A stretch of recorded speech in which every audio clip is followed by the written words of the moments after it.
We are live here from Mainland, Florida, Daytona, Florida, and we've got a big clash in our hands for the second round of the FHSAA football playoffs. I'm David Hayes along with Kyle Wright and Robert Fleming, and I cannot hear my microphone, so we'll just can you hear me? I can hear you. I can hear you great. Can hear me, so I guess it would be on my headphone side of things here. Either way, we're here to play some football tonight in the second round of the playoffs. There we go. I had it plugged into a different number. Anyways, here we go. Mosley Football Live, presented by Mosley Touchdown Club, powered by PCB Hobby. This pregame is brought to you by Waborski, Bradley, and Fleming. Robert, per usual, you're here with us in the pregame and getting us ready for what we expect to see between the boundaries tonight. So let's set the table for Mainland, a team we haven't seen yet, but when you look at the max preps, they definitely bring something to the table here. Tell us what it is that they bring.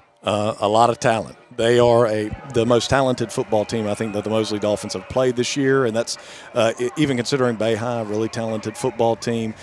Mainland, they jump off the film as far as there are guys that flash immediately whenever you're watching them. So just before we start getting into the players, Daytona Beach Mainland, they're the 2 seed in the region. They're number 41 overall in the state. They're number 6 in 5A. For reference, Mosley's 58 in the state and 8 in 5A. So Mainland has a couple of big wins against Cocoa. Cocoa was the state champion in 2A last year, so they've beaten them. They've also beaten Middleburg in the playoffs last week. You know, one thing that stands out for me as far as their record is concerned, they don't have a lot of big wins against quality opponents. Now, they have played great teams close, though, so which gets your attention to Land, who's the number 1 overall team in FHSAA, regardless of classification. Mainland lost 28-20, so played them really close. Spruce Creek, who's number 4 in 7A, so a couple of classifications higher, lost to them 16-20. So, you know, they've played tough opponents. They've come close but not come away with the victory, but they have beaten some other teams. 8-2, only 2 losses to Spruce Creek and DeLand, so good quality teams that they've lost to. I was doing the same thing and kind of looking through all of their opponents and how good some of those opponents were, and on the flip side of that, how not as good some of those opponents were. What stuck out to me, though, is DeLand's first game of the season, Madison County 21-20. I know that that's so far irrelevant, but or not having to deal with this game tonight, but it just goes to show how good Madison County is. I was looking at Madison County's schedule on the way here with Leanne and talking about the Bluntstown game, and my goodness, if there's a team with a tougher schedule than Madison County in the state, I'd like to see it. Their schedule is incredible. So, but yeah, absolutely, I agree with you. And so, you know, they have played tough teams, this Mainland team, and it starts out with their running back, in my opinion, from the offensive side of the ball. Number 6, Braylon Simmons, has 908 yards, 9 touchdowns. You give him a seam, he can take it, and he can take it a long way. So I think Mosley Dolphins defense, big part tonight is to stop the run game. And the thing that's challenging for Mainland, in my opinion, as far as on the offensive side of the ball, is they have a quarterback that can throw the ball. Now, his number 10, Sebastian Johnson, he only has a 58% completion percentage, and so that's not the best we've seen this year, but he has thrown for over 2,000 yards, 20 touchdowns, only 5 interceptions, and so it's one of those things where if you stop the run, they can still beat you by way of the pass. And so it's really challenging for the defense because there's not just one guy or 2 guys that if you stop them, you're in a good spot. And Sebastian Johnson is throwing to, in my mind, another guy that flashed on film, number 7, Chris Butler, their wide receiver, 37 receptions for 859 yards and 8 TDs on the season. If you look at that, that's over 20 yards a catch, which is pretty impressive for a wide receiver. We like those kind of numbers. Yeah. So they can go over the top. And so, look, the Mosley defense has played much better the second half of the season rather than compared to the first half of the season, especially on the back end. But that's still something that concerns me a little bit as far as, are we going to keep them from going over the top? That's something that I think is a huge issue for the Mosley defense tonight. Let's stop the run. Let's contain the quarterback. If you heard Tommy Joe Wooden, coach for the Mosley Dolphins this week, talk about it, he said, their quarterback can run, but he's more of a scramble to pass instead of a designed run or a guy that's going to run for a lot of yards. He doesn't have a lot of yards running on the season. And so, contain him. Don't let him extend plays and let wide receivers get open. And that's going to fall on Will Arboleta and Cole Archambault, by and large, as those guys have gotten over after the quarterback this year. They both have double-digit sacks. So keep him contained, wrap him up. They got 5 sacks against a really good quarterback last week at Lincoln, Taylor Jacobs Jr. Let's go do the same thing this week. Make Sebastian Johnson uncomfortable after stopping the run, because if you don't stop the run, it's going to be a long night for Mosley. Absolutely, and I think that's fair to say. I want to talk about a little bit of a somber note for a second. Maybe not a somber note, maybe not the right words to use, but Mosley a couple of times this year. We saw it against Niceville. We saw it against Florida High. We saw it last week against Lincoln.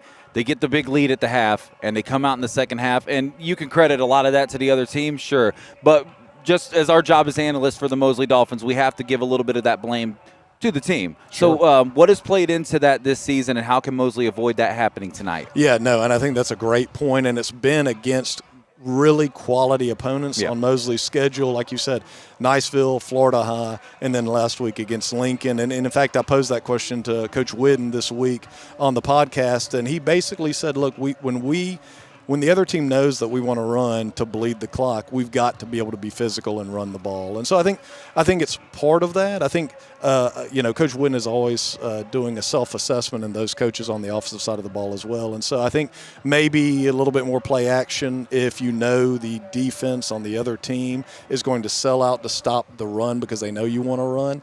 But it's also going to be up to the guys on the offensive line. And the wide receivers, too, have been impressed with as far as their blocking, and the tight ends to just, look, we've got to be physical. They're going to put 8 men, 9 men in the box, and we've got to get after them. But I think that's the biggest thing. I don't know that it's necessarily a letdown by the Mosley Dolphins players as far as, we've got it made. We're going to just, coast the rest of the game. But I do think it's one of those things where when you get up 2 touchdowns, 3 touchdowns. We know what the other team knows what you want to do. You want to run the ball, bleed the clock. And so in response to that, Mosley's got to put a hat on a hat, run their feet, make sure they're doing their assignments, and be able to run the ball whenever they have to. It seems like my closet. Put a hat on a hat on a hat on a hat. Did you have another question? Because I did have one quick one. We've got time. We do have some time. And I got to write mine down, though, because ADHD. No doubt. Since we kind of have already set the table on Mainland, and it sounds like we kind of revisited real quick last week, what did you think of that trickeration, the play call, the final sequence there from Coach Tommy Joe Whidden and Coach the OC Sean Maddox there? They had us flabbergasted up there in such a positive way, right? Yeah. It was incredible, and at that time, Gutsy. When I saw Fletcher get the handoff, right, the little end around, I'm like, that's a long way to go here for 4 yards at this point of the field. Absolutely. So take us through your thinking there. Yeah, so first off, it was 4th and 4, and the first thought I had was, how did we get here? It's 4th and 4, and the whole game is riding on this play after being up, 25-7? 25-7, yes, sir. Yeah, and so that was my first thought. And then whenever I saw kind of the speed sweep looking play to Fletcher Taylor, I was thinking, and we'd run a speed sweep pass to Fletcher before that season, and so my immediate thought was look downfield to who he's going to throw it to, because I just knew we weren't doing that to Fletcher. And right. Fletcher's a great athlete, but he's not the guy you're going to give to the ball on an end around like that. So, I was not expecting it to be out to JP. And, so it was a gutsy call, a really good call. Credit to the coaches and the players. The coaches to have the confidence in the players that they could run that play, and the players to be able to run the play as effectively as they did at a moment of great pressure, because that's not a play that you run probably every play at practice as a Mosley Dolphin. That's not on the script every practice, and so to be able to call that play, have the confidence that your players are going to run it effectively, it was really impressive. And just real quick, because pre-snap penalties in a play like that, they get heightened right there, because it's like, oh my gosh, there's so many nerves. Well, and you get in that situation because Lincoln uses the timeout there. Does that play get ran if Lincoln doesn't use that timeout? Everything just kind of fell perfectly. Jamarcus Hall said, Had an incredible game last Hat-trick week. Halstead. Put some respect on his name. That's actually what I wrote right here. Hat-trick Halstead. We've been broken record. We've talked every week about the guys since we've lost Adam Land and the kickoff against Arnold, that other guys are going to have to step up. Jamarcus Halstead, not a name that we have called a whole lot this season, even though he's had an incredible season. Who are we looking for to take that step tonight? And I know I've asked this question every week, but those are the guys that are going to have to do it, right? The Jamarcus Halsteads, the Henson Holdens, or Holden Hensons, or double H's, whatever you want to say. That's right. Just stay safe with double H. Yeah, you know, plenty of preparation, you know. Well, yeah, and Jamarcus Halstead, I've just been really impressed with him. I'll add. Because going into the season, I was thinking, man, how do you replace a Jack Massey? Yeah. You know, and he was the guy that was going to fill those shoes. And Jack Massey's one of my all-time favorite players. He's actually here tonight at this game watching. Awesome. And so you're thinking, oh my goodness, how are we going to do that? And Wyatt in the spring and the preseason was saying, oh, this guy Jamarcus, he's a good player. And I knew I'd seen him in JV, but man, he has exceeded my expectations. And there are very few guys that you see that run so effortlessly that they look like they are floating. And Jamarcus is one of those guys. And so on the slant where he just kept on like stair-stepping guys all the way to the end zone, it was just an incredible player. He just continues to grow. So I'm excited about him. One guy that I think, that I was impressed with last week, and I was impressed with the coaches that they put him in this situation, but also in the fact that he was able to play is Cole Archambault on the offensive side of the ball, and he might be one that I'm going to be watching to make an impact tonight, especially in the run game, because we talked about it before. Adam Land, my concern was not the offense replacing him throwing the ball, because he was, I think, arguably our best receiver. Great pass catcher, a great weapon because of his wingspan, and he was just a big target. And him and JP have been playing together forever, and so the comfort level was sky high between those two. But it was the blocking and the what he did in the run game that was impressive. And so, missing him in the run game worried me. But they put Cole Archambault at tight end. He's played there before. Corey Brookins, the tight ends coach, has been very high on him. In the previous years, but he's been such an impact player on defense that he hasn't, and we have so much depth at tight end, he hasn't had to play a lot. And so that's a guy that immediately comes to mind that I say, look at him, because Mosley's going to have to run the ball tonight. The front seven for Mainland, we haven't talked about them, but are really, really good. One guy that jumps off the screen at me, 52, defensive tackle, Tommy Bostic. He's a guy that, I think he's about 5'10", 280, but just moves really well. I see him get a lot of penetration. I even see him out near the numbers making plays. So he's a guy that moves really well. He's going to be a handful for our interior offensive line. The two linebackers, Dennis King, number 1, and number 3, Tamaj Woodard. When you see a linebacker with number 1, watch out. He's probably a pretty good player. Yeah. And but they're the two leading tacklers on Mainland, and they are both D1 guys. Number 7, the wide receiver, is a D1 guy too.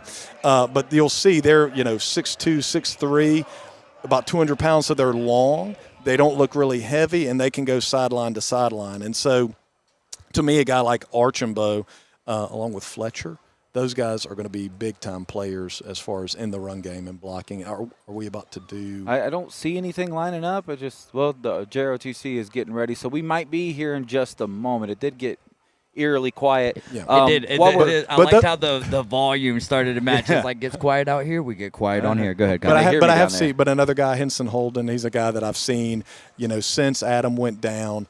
They've gone to him more, and really, but it's been a team effort because Jamarcus. Holden Henson, just so that we're all on the same page via the roster. And then Jamarcus, but then Carson as well. Carson has really stepped it up as well and done really, not just on offense, but on defense. Yeah, absolutely. I've been very impressed with the way he comes up and fills from the safety position. So, and that's another guy back there that makes me more comfortable on the back end as far as them not getting over the top on us as easily. And that's got to play like such a big role tonight. And that actually is a great segue because everyone's willing to step into different roles. You mentioned Jack Massey being here tonight. Adam Land's here. with a torn ACL, but he's still here to support his team. Jack Almond. Jack Almond's still. I mean, everybody's here, and that just kind of Landon speaks. Hawthorne starting safety last year. Landon Hawthorne's here. Wow. Yeah. So that just speaks to this question here. Is like this is the culture of this program, right? And obviously, you guys are going to be around for a little bit longer, right? But you've been around this family for a long time. Talk about the culture that Tommy Joe Wooden has built here at Mosley, and just what that's meant to you guys. Yeah. So to me, whenever we were assessing what we wanted Wyatt to go, it was a bit of a no-brainer as far as because we saw, and I talked to coaches that were around Coach Wooden, that knew Coach Wooden, Clint McCrory, who was part of his initial staff, unfortunately passed away, was my offensive line coach in high school. And so I just knew from them, I didn't know Coach Wooden, but I knew from those guys the quality of a coach that he had, and then saw his first year here and how well they did. You know, he runs the program like a college program. It's an all-year-round thing. It's not like, okay, in August, here are your pads.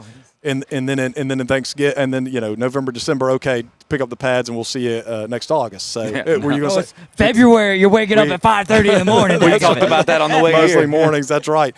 And so it is. And he has great assistants. I mean, really and truly, I did not think I played for a great program in the 90s. I was very blessed to have done so with a great head coach and Steve Harden and really good assistants. I did not think there would be a staff as good as that staff that I would ever see at the high school level, and this staff is. And I think that this staff, it could be argued, is better than that staff that I played for, which is sacrilege to Rutherford Ram family. So yeah, I think a lot of hold on now, Rob. Hold on. But they do things the right way. They hold them accountable. Just, for instance, look at the wide receiver room and how they block. Wide receivers don't always have the best reputation for being hard-nosed, but Coach Olsenbach is a great coach, demands excellence from his staff or from his wide receiver room, and they go out there, they're not just receiving, but they're being good teammates and blocking really well. So, and that goes across the board. Offensive line was perceived going into the season as a weakness, as something that was going to struggle potentially because we lost 4 starters last year. And now the offensive line has played really well and has been given the ability of JP to have time to throw the ball and put up the stats that he has. And they have a 1,000-yard rusher in Sammy Chisholm. So, he runs the program the right way. He holds guys accountable, and he doesn't make exceptions. He demands, whether you're LaCavion, whether you're Raiden Bruins, no matter who you are, he demands those things from you. And that's trickled down now, I think, to the players, where the senior leadership has also grown. And I think the guys next year that are going to be senior leaders are going to step up.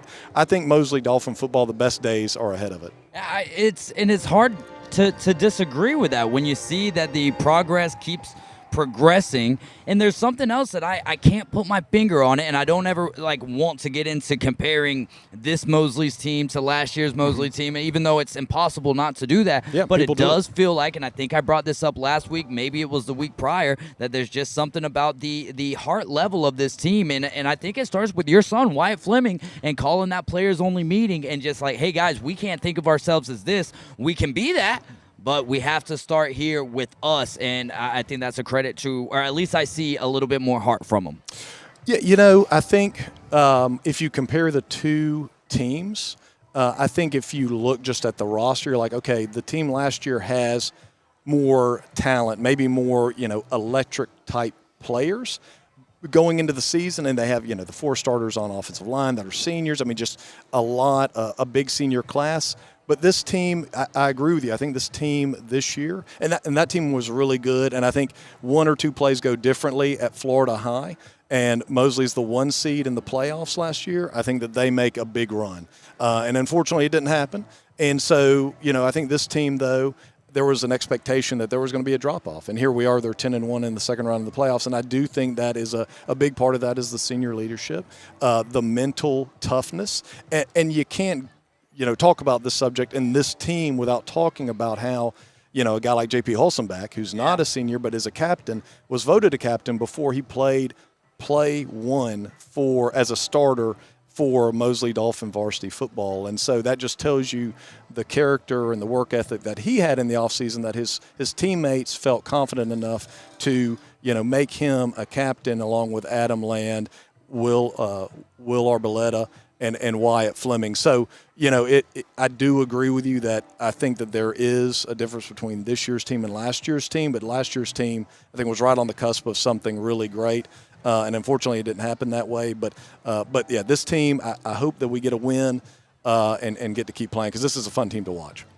It really is. Did you have something? No, I was going to say, you have to cut across the field to get back, I believe. I do. And so we should probably let this man go That's what I was thinking before as well. everything gets rolling. Well, that's going to do it for the Waborski, Bradley, and Fleming pregame. You guys, we're going to take a quick break, and we'll be right back. Robert, as always, thanks for all the insight. Always enjoy it, guys. Always, Thank you, guys. Man. Thank you. All right, we'll take a break here, and we'll get right back after the national anthem. Y'all enjoy.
Flyover.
And your Mosley Dolphins are getting ready to run out onto the field live from Daytona, Florida, as we get ready to take on Mainland here. And here they come with the white hats and the white jerseys with green numbers, orange pants with a white and green stripe going down either side. Mainland getting ready to come out on the field. The Buccaneers with the gold helmets, the blue jerseys with white numbers. Looks like gold trim out there, and then blue pants as well. I'm David Hayes along with Kyle Wright. This is Mosley Football Live, and we are powered by PCB Hobby. We've got a lot of football here to play as this game starts at 7:30 tonight for the playoff start time. Excited for it. Mainland coming in, or Mainland hosting Mosley here. Kyle, give us some keys to the game before we get ready for the kickoff, where Mosley will receive the first half kick, first kick. I'm going to give you the overall team key because we talked about it on the way here. Lil Wayne. Lil Wayne. All right, so with that being said, you got to be all about a dollar like 4 quarters tonight. That's exactly what it is. In fact, Kyle, I don't think that's the first time that we've used that reference this year. I think you used it earlier in the year, but I was listening to whatever song it was, and that came on. I was like, we're going to use that for the key this week. Yeah, I mean, that's the overall team key, right? We've seen it a couple times. We mentioned it in the pregame with Robert Fleming. We've seen a couple times this year that this team has gotten a decent, sizable lead at the half, and now obviously those are against very quality opponents, and you want to give the respect to those teams, right? Niceville, Florida High, last week against Lincoln in the first round.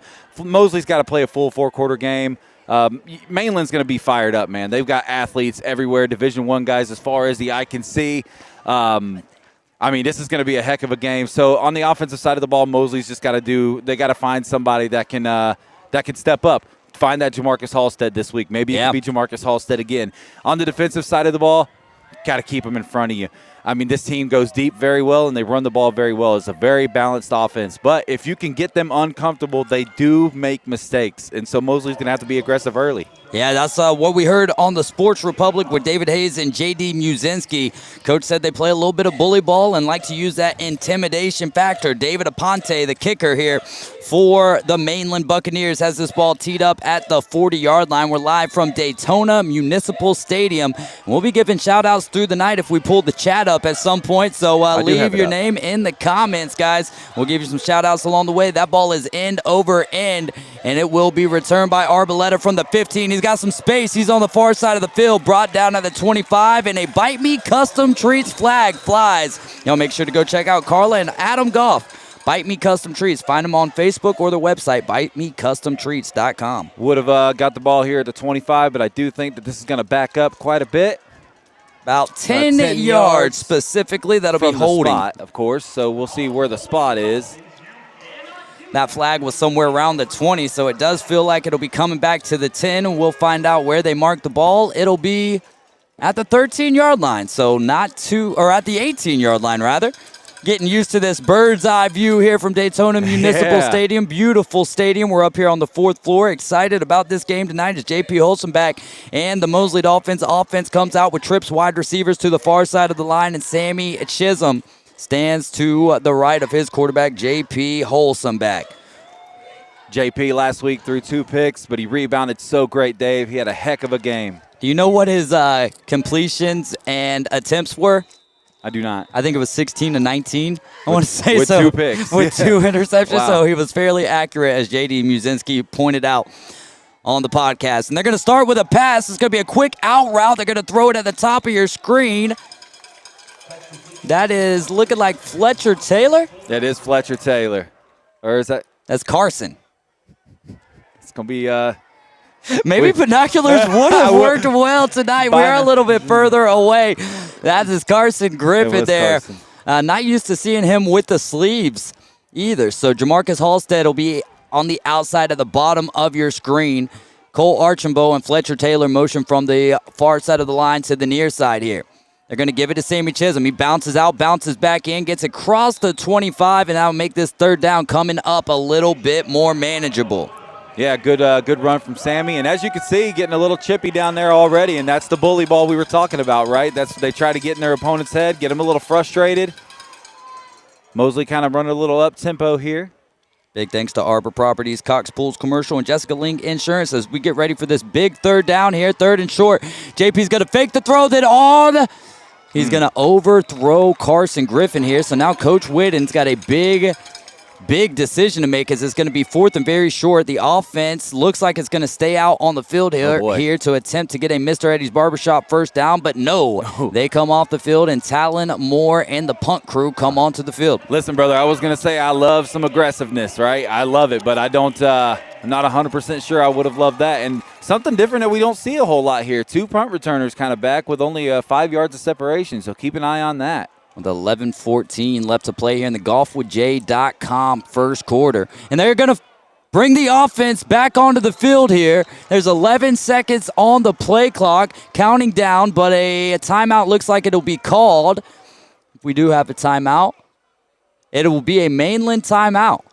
I like that. Oh, no. Offsides on the defense. Might be Custom Trees penalty. Offsides on the defense, and that's going to bring us a Mr. Eddie's first down. You want to try to get in Mosley's head. Coach Tommy Joe Whitten knows how to get right back on it. That is one thing. The game planning and just the overall gamesmanship of this coaching staff and the Mosley Dolphins. Very impressive. Here we come with 2 wide receivers at the bottom of your screen. Now a man is in motion. They're going to give it to Sammy Chisholm. Sammy's bouncing to the outside. Sammy's going to get pushed out of bounds just shy of a first down. That was a heavy push out of bounds, and another one of those things that Coach Whitten was telling us about. Chain Gang taking a little action over there. Shout out to John Cena on the retirement corps. Chain Gang. Took a John Cena shoulder block. I think they're going to move these chains, Dave. So that will be another Mr. No. See the second down here. Let's reset him. He did look like he went shy. I was going to say maybe like about a yard or two. 2nd and short here for the Dolphins. I like the misdirection there, by the way. Golfwithj.com first quarter. Tie ball game. 11 minutes left to play here in the first quarter. JP's looking at the far side of the field. He's going to throw it up to Carson Griffin. Carson Griffin makes almost a phenomenal grab. There was a little gamesmanship right there, but no flag flies, and that'll bring up 3rd and short here. I like 2nd and short. You take a shot downfield one-on-one to your Division I wide receiver in Carson Griffin, who I think you pointed it out there, did kind of get away with a little bit of OPI, but no flag on the field as there was a lot of hand fighting, so maybe that's what the referee saw. We do have quite a different view than they do up here. 3rd and short here. Went from 2nd and 2 to about 3rd and 1 after they have, almost got him to jump again. I don't think we get encroachment there, but he did draw him off sides. JP's been known to do that a lot this year. Yeah, his hard counts have been incredible. They're going to give it to Sammy. Sammy's going to have enough room for the Mr. Eddie's Barbershop first down, and we'll get another horse collar, I'm assuming. What do you think, Kyle? I think they might get Jamarcus Halstead on a hold here, even though I do think that you probably have just as much of an argument on that. We'll see here. I can't call anything a horse collar from up here and be solidified about it. Just felt like the way that he got tackled, it was that way. And they are pointing in the direction of Mainland. We'll see what the official call is here. Personal foul. Face mask. Okay. All right, so that'll give the Dolphins about 15 more yards, plus they get the Mr. Eddie's Barbershop first down. There's 10:52. God, we've only played 1 minute and 8 seconds of football here. That's good. I'm out of breath. Here we go, man. What a beautiful stadium. What a beautiful evening here as we have a weather chaser, a storm chaser, Tyler Spalding, doing the camera for us tonight. And man, he's got to be ecstatic with this weather that we have tonight. Absolutely. It's a gorgeous night. And you look to our right and you can see Daytona Motor Speedway. Pump fake, Carson Griffin. JP goes for him. Carson Griffin makes the grab at the 5. Wow. What a toss and what a grab by the future hen of Delaware, Carson Griffin. I mean, that ball had to be on the money. There were 2 guys right there on Carson Griffin, and a perfect throw was the only way that ball was going to get to Carson Griffin. And my gosh, if it wasn't perfect, and a great toe tap on the sideline, and great job to keep control as he goes out of bounds there. What a play, and Mosley is in the driver's seat here. That gets them all the way down to the 5-yard line with 10:32 remaining here in the golfwithj.com first quarter. Looks like we're going to get a timeout. Looks like we're not. Okay. Confusion on the field. We wait for what Confucius says. I don't think anybody's really 100% sure what's happening here. As 25 seconds are still on the play clock here, so that hasn't started. Now the Mosley offense to the ball here. Mainland defense on the field. The clock is now running. We're at 10:30. Another whistle here.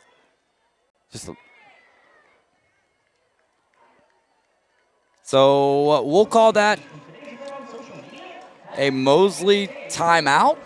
I believe that's what happened. For the meantime, I'm going to try to keep track of them here tonight. So looks like we have timeouts on the. We do have timeouts on the board tonight, so that's good to see. Well, there you go. So that is going to be a Mosley timeout. Mosley. They have it as Mainland. We'll keep you guys updated. Yeah. This is Mosley Football Live. We're powered by PCB Hobby. We'll be right back with a first and goal.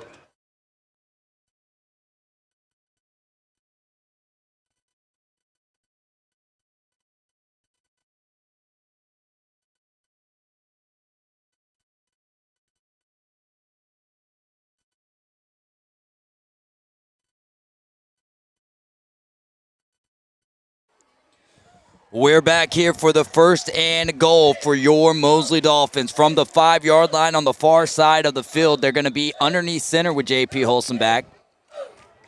Split wide receivers. Holden Henson at the bottom of your screen. He's in motion. They're going to give it to Holden Henson. Holden Henson's going to fight into the end zone. He's into the end zone, into the hallelujah land for a touchdown on the end-around run. Hey, if you're at San Andy Sports Pub watching this game right now, you better be making some noise after that touchdown. What a great play call right there, and a flag is going to come out after the fact. As we'll kind of give it a second for this to get sorted out, but a great play call. Double H takes it, hits the nasty little spin move, and powers his way into the end zone. And Dave, this was unsportsmanlike conduct against Mosley. Ooh, so that's going to back him up. This was a situation last week. Mosley had 25 points with 4 scores in the first half. And Talon Moore has been phenomenal this season in every role that he has been stepped up to cover. Yeah. But this is a little bit different of a situation here, so we'll see what's going to happen. The penalty will not affect the point after attempt. It will be instituted on the ensuing kickoff here. So that could give Mainland favorable starting field position. But first, we attempt the extra point off the toe of the athlete's foot, Talon Moore. And this has been a very confusing start time-wise. Not to us up here necessarily. Just seems like the officials haven't found the rhythm of the game just yet. But we'll find it as the snap is good, the hold is good, the kick is up, and it splits the upright. And that was an issue last week, a field goal miss. And again, will never come at Talon Moore for all of the responsibilities he holds on this team. But it is good to see that one go between the uprights. We'd like to thank Panama City Moose Lodge 1389, Reliant South Construction, Steverson Air Conditioning, and Whitehead Plumbing. This is Mosley Football Live. We're powered by PCB Hobby.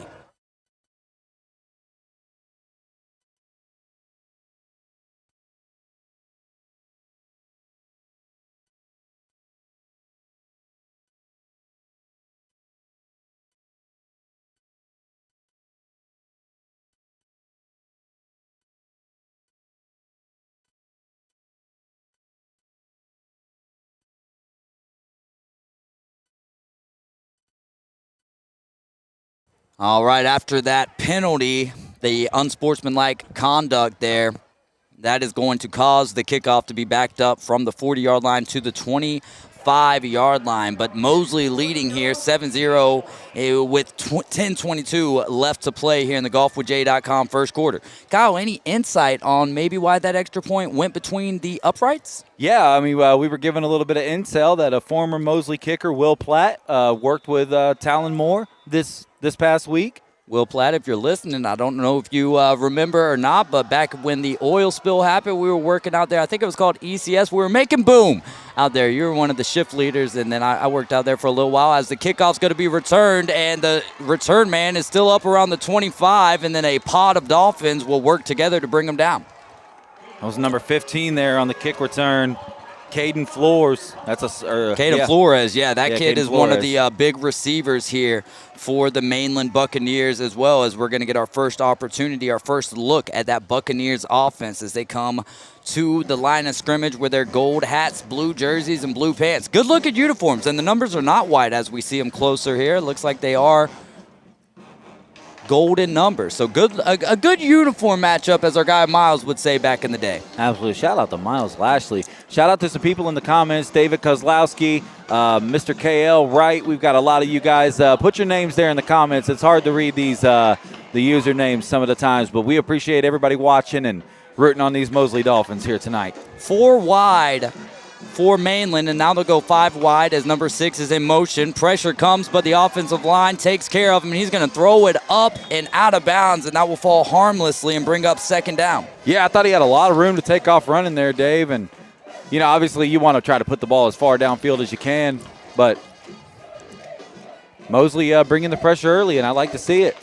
Stay disciplined. Senior quarterback is Sebastian Johnson, number 10, standing at 6'3", 170. Braylon Simmons is the running back, number 6. Keep an eye out on him. On number 7, the wide receiver, Chris Butler, and number 15, Caden Flores, the other receiver there. Stacked wide receivers split out to either side. They're going to run the ball with Braylon Simmons, and he's going to be brought down after splitting the sticks, or nearly splitting the sticks here, and he'll bring up a third down. That's a very strong run. Didn't really look like he was going to get a whole lot. Spins his way, powers his way forward. Great blocking from his offensive line. 9:40 left to play in the golfwithjay.com first quarter. A big third down upcoming for Sebastian Johnson and the Mainland Buccaneers offense, and possibly even bigger here for the Dolphins defense. I think eventually we'll sell merch, and my shirt will say the big third down here. Big third down here, as it is from the 33-yard line of their own. They're going to give it to no one. They keep it, and they're going to throw a strike on the slant there. Little post route, and he'll get across the 40. That'll pick up a first down, brought to you by Mr. Eddie's Barbershop. Yeah, I mean, the ball had to be perfectly timed. It had to be perfectly placed because Carson Griffin was there, but a great strike, a great catch. First down for Mainland. David is beautiful here in Daytona Beach, by the way. We have to shout out that we went to the Hard Deck Bar and Grill. Yeah, that place was absolutely awesome, and the service that we received as well. Shout out to Carissa and Teresa. Carissa and Teresa, you guys did a great job. We appreciate the conversation and the fun time and kicking us out of the dart room. And Braylon Simmons has got plenty of room. He'll get across the 50, across midfield for another Mr. Eddie's Barbershop first down. Yeah, that's a dominant run right there, almost a tone setter, if you will. A little bit of a flex. This team is nothing to play around with, man. They've played a great schedule this season and came out of it at 8-2. You look at the talent on their roster, and a lot of them are young. I imagine this team will be around for a long time. What's up with that team in green and orange, though, Dave, to the right of your screen? No doubt about that. And I forgot to mention that touchdown earlier was brought to you by Beach House Sales and Development. Stacked wide receivers, and they give it to Braylon, and the Dolphins was ready. Stuffed the run right there. Still able to fall forward for a yard or two at the most. But it's going to be a challenge for Mosley tonight because this is the first truly balanced team I feel like they've seen this season. I feel like Bay was a good balance. I just think that this team, I mean, Bay can run the ball with Tamarian Davis, with TJ Davis, and Marquise Wilkerson. Zay was throwing it all over the field. So, and even defensively, Bay was strong. But this team just it seems to have a different level. And I think the one thing is, and that's no disrespect to any high school team that we've played this year, they know how to control the clock as they look towards the far side of the field. And Carson Griffin in defensive action is going to bring them down. I believe that is not Carson Griffin. That's Christian Brown there. But a great catch on the outside by Flores. Mainland here with a 3rd and 2. Got a situation where you could potentially take a shot downfield. That is one of their strengths, because you got to imagine this is probably 4-down territory. You're kind of having your way a little bit running the football. Wide open playbook right here. Keith Simmons on the reception. As the Buccaneers have 3 wide to the top of your screen here. And it's going to be a give to Braylon Simmons, and the Dolphins, Will Arboleta is going to ride his back to the ground. He'll pick up enough for another Mr. Eddie's first down on that 3rd down. Mosley's bringing a lot of pressure, and that's a great thing. But the bad thing about that is if your guys over-pursue a little bit and get a little bit too aggressive, the run game for Mainland is going to have a field day here tonight. So that's the challenge for Mosley is you could do one thing great, and Mainland's going to be able to take it away. So you just got to guess correctly, essentially. Underneath 7 minutes here to play in the golfwithj.com. First quarter trips out there to the left. He's looking that way. He's going to find the interior receiver, the tight end there, and he's going to have enough for another Mr. Eddie's Barbershop first down. Just simple. Find the zone and sit in it. Yep. And Mosley, doesn't play a whole lot of press coverage. They give the receiver a lot of space by design. They haven't really run into a team that has taken full advantage of that this season.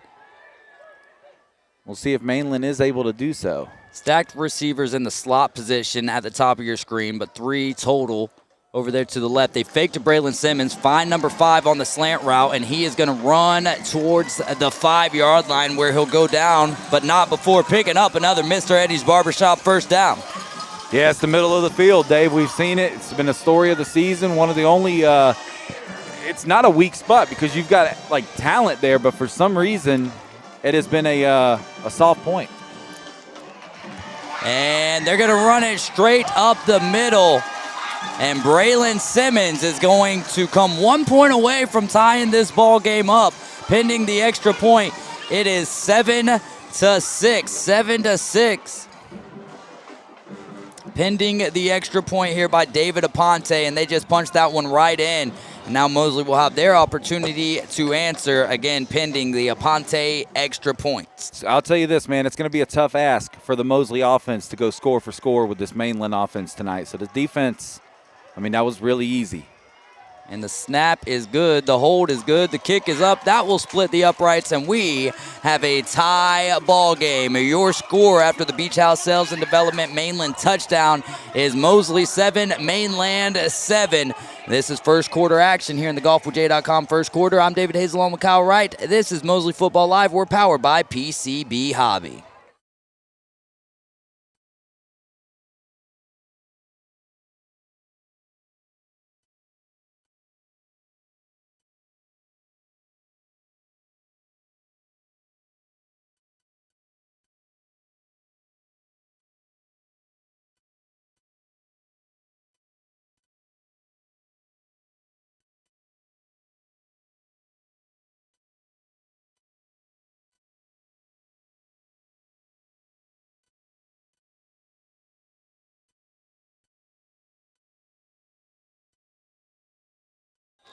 (7-7) here in the golfwithj.com first quarter. This is Mosley Football Live. We're teed up from the 40. Aponte trots towards that ball. He'll kick it. It's a good kick, end over end. Sends Arboleta back to near his 5-yard line where he will return from. And then a space opens up, a little turf monster action. He'll go down at the 22-yard line. I do have a request for everybody watching on YouTube. If you're not too busy and you do want to do Kyle Wright a solid tonight, Florida State is also playing, and I'm trying to somewhat keep my attention off of it play for play. So if anything significant happens, if I can get some score updates in the comments, I would greatly appreciate that. Go Noles. Yeah, looking for trash while we're watching treasure over here. Yes, sir. Yes, sir. That's why I'm not watching it. I'm just kidding. Beautiful night here in Daytona, and we'll get a little countryside lawn care water break, which gives us an opportunity to do what you guys love, show some love to our sponsor. So Countryside Lawn Care, y'all go check out Matt Simmons, 850-896-4156. He is looking for good help as we're now here in the offseason and getting ready to rock and roll in the offseason. They specialize in the complete year-round lawn care of homes and businesses. That's Matt Simmons with Countryside Lawn Care of Bay County. And here comes the second drive for Mosley here in the first half. Punched in a touchdown from Holden Henson out of 5 yards as they're going to give it to Henson again on the end around, and this time he'll pick up a few yards, struggling for more in Mainland. They like to hit, and you can see it. They were ready for it that time. And a little chippy, getting a little chippy. That'll make it second and about 8 here from the 24-yard line. First drive was successful, as we mentioned, with that Holden Henson 5-yard rushing touchdown. We've got trips down here to the bottom, spread out. A lone receiver at the top of your screen. And they're going to sling it on the screen. They got Carson Griffin. Carson Griffin's got a couple of men in front of him. Then a bite me custom treat flag will fly near the 27-yard line in the area of holding on one of the blocking receivers, Holden Henson or Fletcher Taylor. Ooh, we're buns apparently, brother. These announcers are buns.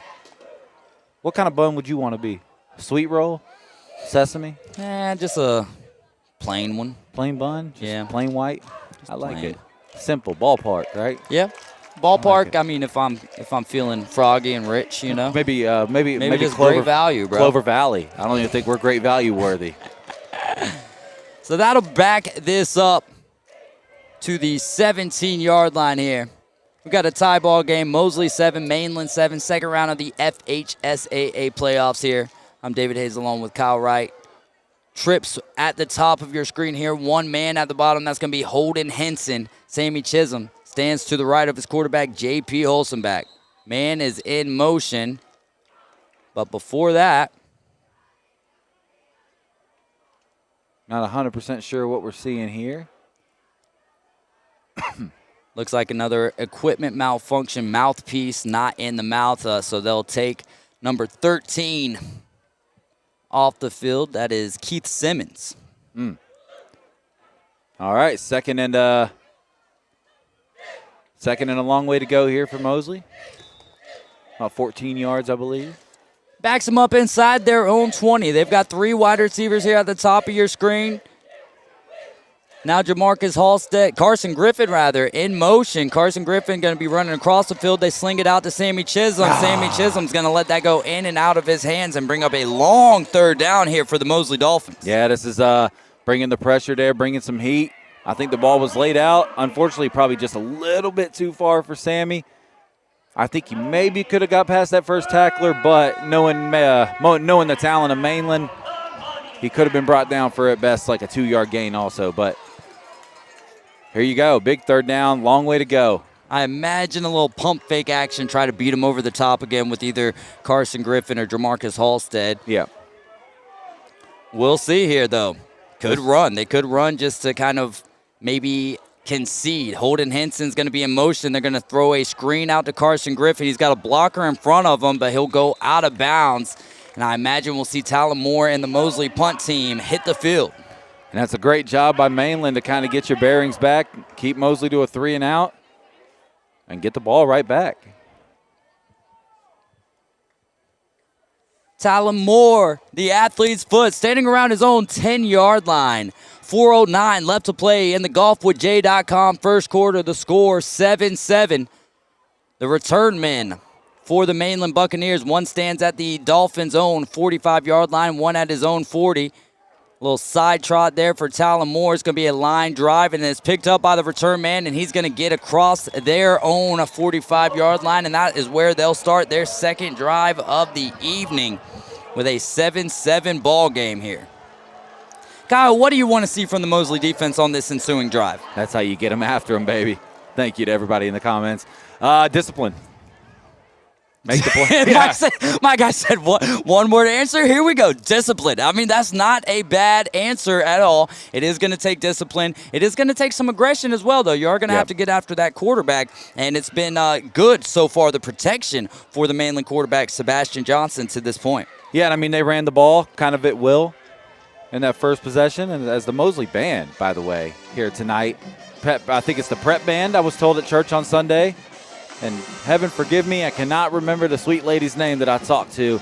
It was kind of crazy. They're like, that's one of the voices of Mosley football. Did you guys know that? And I'm like, everyone relax. I'm not signing autographs at church.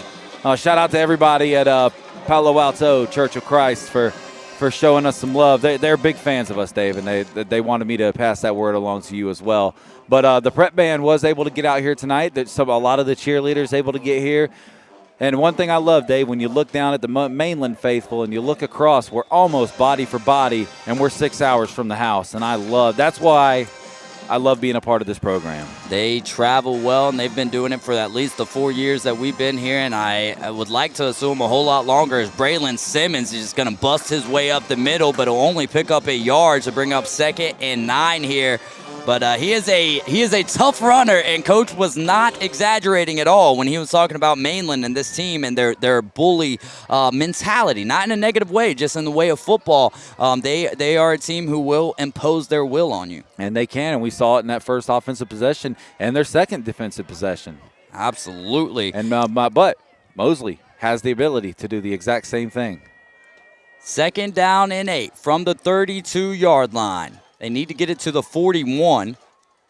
They're going to go right back to Braylon Simmons, who is very swift with his feet. He bounces to the outside. Carson Griffin just got knocked down, and then a shoestring tackle there by Wyatt Fleming. He'll go out of bounds.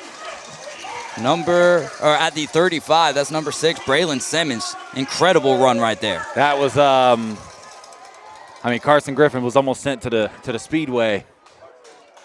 the lead block right there, no doubt about it. But Braylon Simmons, what impressed me so much right there, had a couple of guys closing in on him. He has the vision to get east and west, or get east in that situation from the direction, the compass I'm looking at, and just the speed to continue. I do want to shout out one comment real quick. The comment says, thank goodness that Mosley has enough support to have a YouTube channel. And thank you to all of our sponsors and everybody that makes this possible each and every game of each and every season. No doubt about that. After the Mr. Eddie's Barber Shop, Mainland will run into the gut of the offensive line and get to the 32-yard line, bringing up 2nd and about 7 here. And this drive has started off a lot like the last one. Again, moving the ball at will in the golfwithjay.com first quarter. Underneath 3 minutes, the score is Mainland 7, Mosley 7. And, if you ever wondered why we shout out the sponsors so much on this broadcast, we are literally 6 hours from the house and able to put this on tonight, and that's why. So that's why you're going to hear a lot of sponsors love tonight and every night. Man in motion is number 15, and he kind of drops back a little bit. He's over there by himself. Pursuit is made by the Mosley defense and holds onto the jersey, won't get him. And now number 15, Flores, who's got a ton of touchdowns, is going to make his way into the end zone for a Beach House Sales and Development touchdown and give the Buccaneers a 13-7 lead with 2:08 left to play in the golfwithjay.com first quarter. Yeah, it's just really easy, Dave. There was some pressure that finally got to him, but you leave the guy kind of on an island there, and when they got playmakers like that, it's going to be hard to rebound. David Aponte comes on for the extra point attempt to make this a 7-point ball game. Snap's good. It's a little low and outside, and the kick is up, and it is no good. So the score will be 13-7 after the no good extra point attempt, and Mosley will receive that kickoff with 2:08 left to play in the golfwithjay.com first quarter. This is Mosley Football Live. We're powered by PCB Hobby.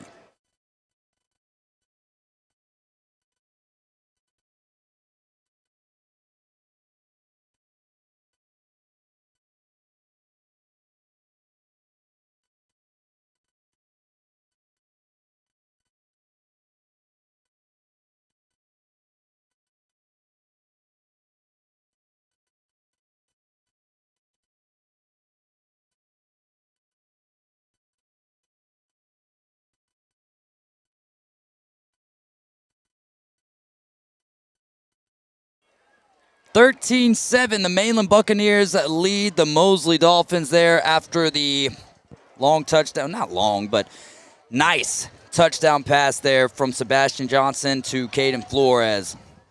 The man had, I believe, 8 touchdowns on the year heading into tonight.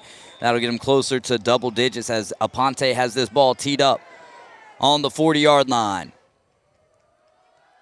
Line drive kick right there. That'll bounce. Oh, boy. Holden Henson can't hold it. Then he makes a nice move up the middle of the field. He'll get near the 30-yard line. And forward progress will stop as the whistles blow, and that is where the Dolphins will take control.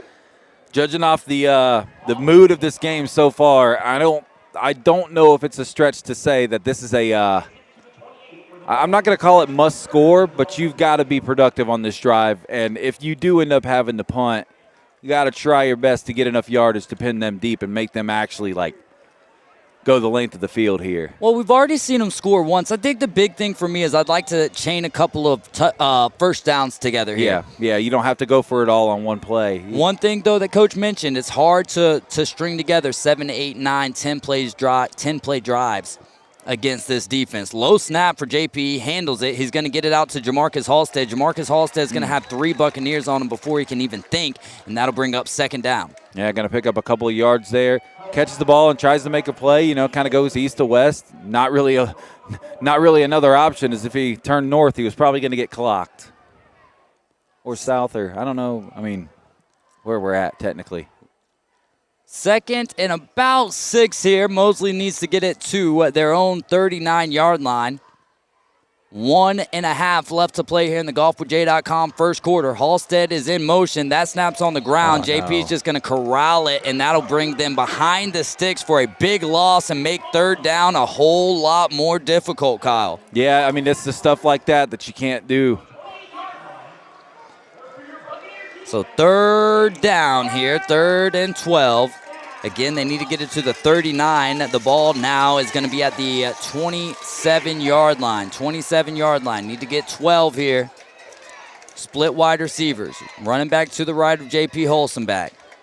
Doesn't look like Mainland is bringing pressure at this point. And we are going to get a timeout here or another equipment malfunction. Looks like a couple of guys being pulled off here for equipment malfunctions. Got to have those mouthpieces in. Now we'll wind it down here on this 3rd and 12. All right, let's run it back. Clock is running. 33 seconds left in the first quarter. Split wide receivers here, 3rd and 12.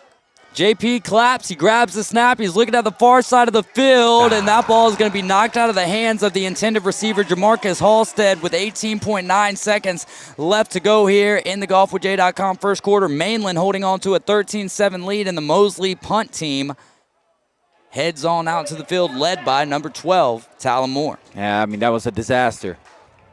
Not ideal by any means. So we'll see how the field position battle will play out after the punt coming from Talon Moore, who's standing behind his own 15. He puts the boot to the ball finally, and that will be returned, but then dropped. Did Mosley? No, they did not get it. It looked like he was about to drop it.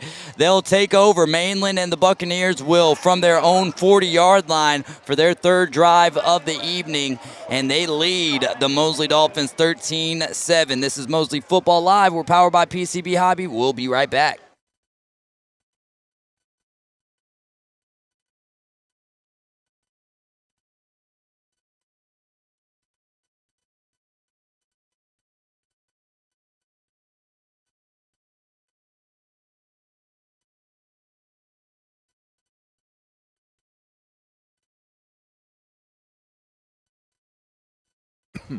Here comes that Mainland offense. Braylon Simmons has been on fire tonight. He's got a touchdown, as well as Caden Flores, the wide receiver, number 15.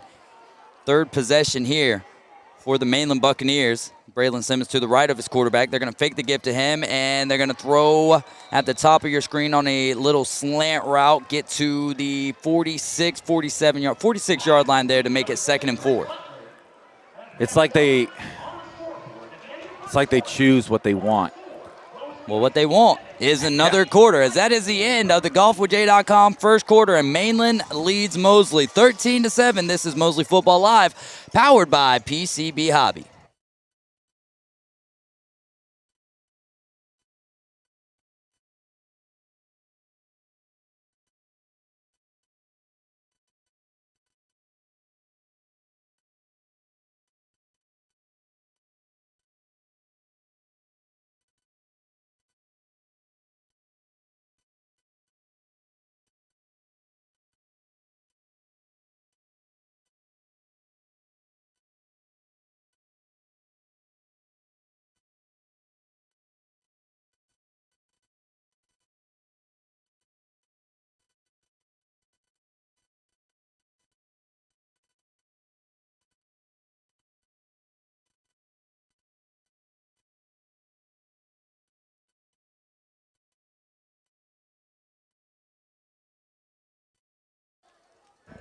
We are back. Second quarter action provided by Price & Sons Fencing. Price & Sons Fencing is your second quarter sponsor. Thank you to Zachary Price, Christian Thomas, and Wesley Price. Big shout out to them as they take an attack going right back to number 15, Caden Flores. He's going to be down at the 1, but what a strike from Sebastian Johnson.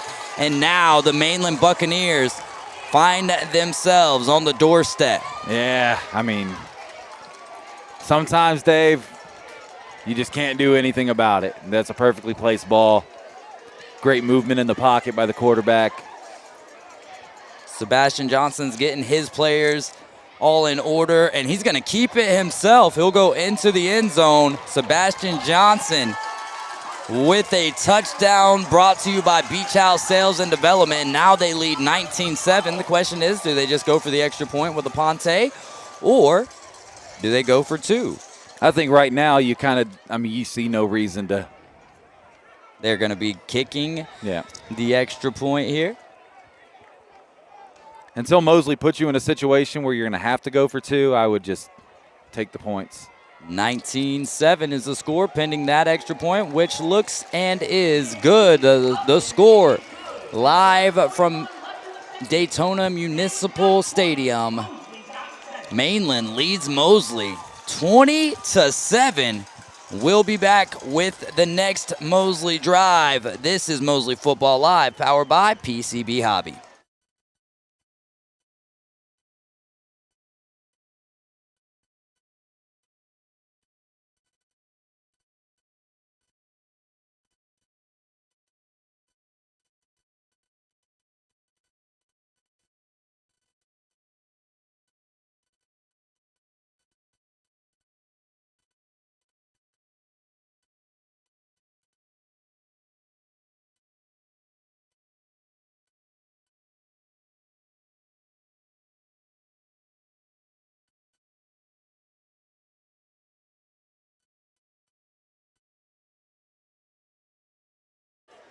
After the Mainland Buccaneers touchdown, it was a long 60-yard pass from Sebastian Johnson to Caden Flores, and then Sebastian Johnson put the team on his back and carried it into the end zone himself. And now Mainland holds a 13-point lead over Mosley, 20-7. Here we are early in second quarter action, and Holden Henson's going to come across the field to grab that. He fumbles it a little bit, picks it right back up, and then a seam opens up. He's to the outside of the field. He's across the 40. He'll be brought down there. Then 3 flags fly in. Going to get some extra yardage right there. Feels like the United Nations out there.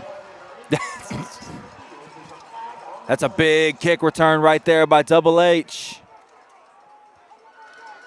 And it will go against Mainland there, so that will be a few extra yards tacked on at the end. After the Bite Me Custom Treats flag flies in. 11:27 left here in the Price & Sons Fencing second quarter. Give Zach a call, 850-276-0141. Their fences stand the test of time. Mosley's going to start this drive inside of Mainland territory at their own 44-yard line, at the Buccaneers' 44-yard line. Great job right there.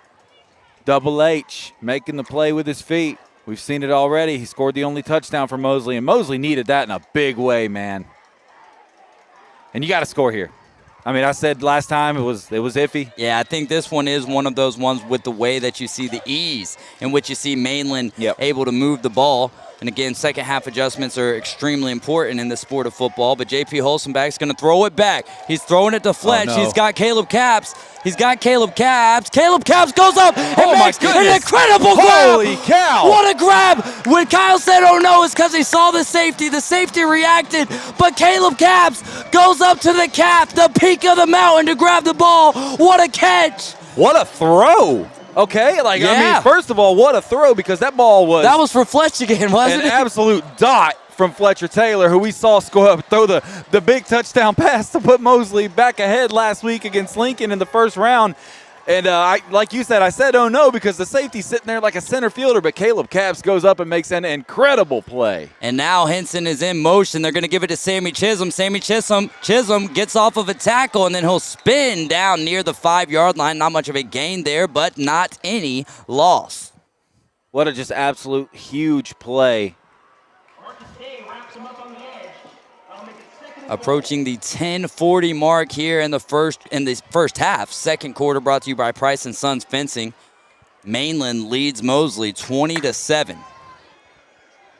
Got to put the ball in the end zone right here. Second down and goal. Fletch in motion. They roll to the right.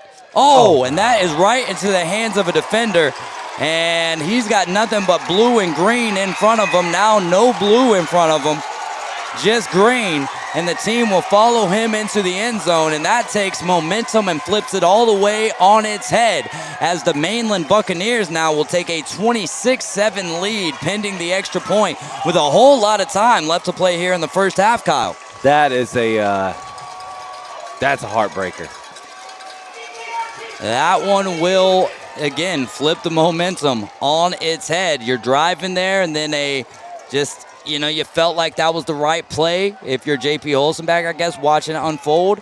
But we saw that one coming from, as soon as he let go of that ball. You saw how that one was going to be playing out. Great play by the defensive back to take it all the way back, about an 95-yard touchdown return right there. I think he may have caught that right at the goal line. Maybe 100. A whole hundred, as the extra point attempt from David Aponte is up and good. And now the score is Mainland 27. The Buccaneers leading the Dolphins 27-7. This is Mosley Football Live. We're powered by PCB Hobby.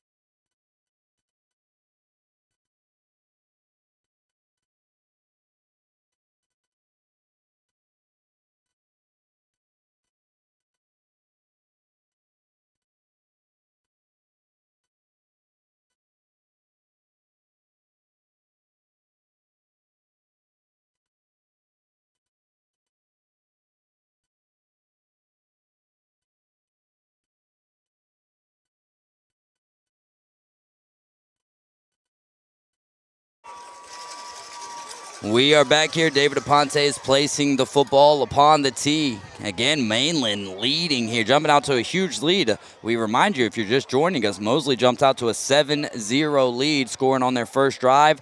Then their next two drives, kind of 3 and outs, I believe. And then here on the last drive, they make a big trickeration play. Fletcher Taylor makes a pass complete to Caleb Capps. And then J.P. Holstenbach throws a pass to the opposing team, throws an interception, and they run it back all the way for a touchdown. And our score here, 27-7. Aponte's kick end over end, return from about the 7. It's Arboleta this time, and he's got space opening up for him. He'll get across the 35 to about the 37-yard line, and that is where Mosley will take over for their 5th offensive possession of this contest, Kyle. Yeah, and I mean, this is uncharted territory for this Mosley team. This is not a situation they have found themselves in this season. Interesting to see how the young quarterback's going to respond. Yeah, that's huge. Like, do you just come out slinging again with him? I know that was, or at least it felt like that was kind of one of the big pieces of the offensive game plan is they don't know if they're going to be able to run very well against the interior of this defense. So do they have to sling it? And now is your quarterback's confidence still up to par? We've seen him bounce back from interceptions. So I would imagine as they are here with an empty backfield, J.P. Olsen back all alone. Fletcher Taylor now in motion. From the right to the left, they're going to throw it to him, and he's going to run forward, gets across the 40, then he'll run over Carson Griffin, but he'll pick up a nice gain on first down to make second down more manageable. And I think that's what you're going to have to do here. You're just going to have to get some chunk plays, try to get, 5, 6, 7 at a time. And then find you a way to make a stop because you don't have the benefit of trying to make it a 7-point game before half and then getting the second half kickoff because you receive first. And we will get a stoppage here. That's going to be another Mainland timeout, which I believe will be their second of the half, leaving them with just one here. With 9:51 left to play in the golf in the Price & Sons fencing second quarter. The first few minutes of the first quarter kind of slug on by a little bit, and then we have gotten rolling. The officials have found their rhythm. 9:51 left to play here. This is Mosley Football Live. We're powered by PCB Hobby.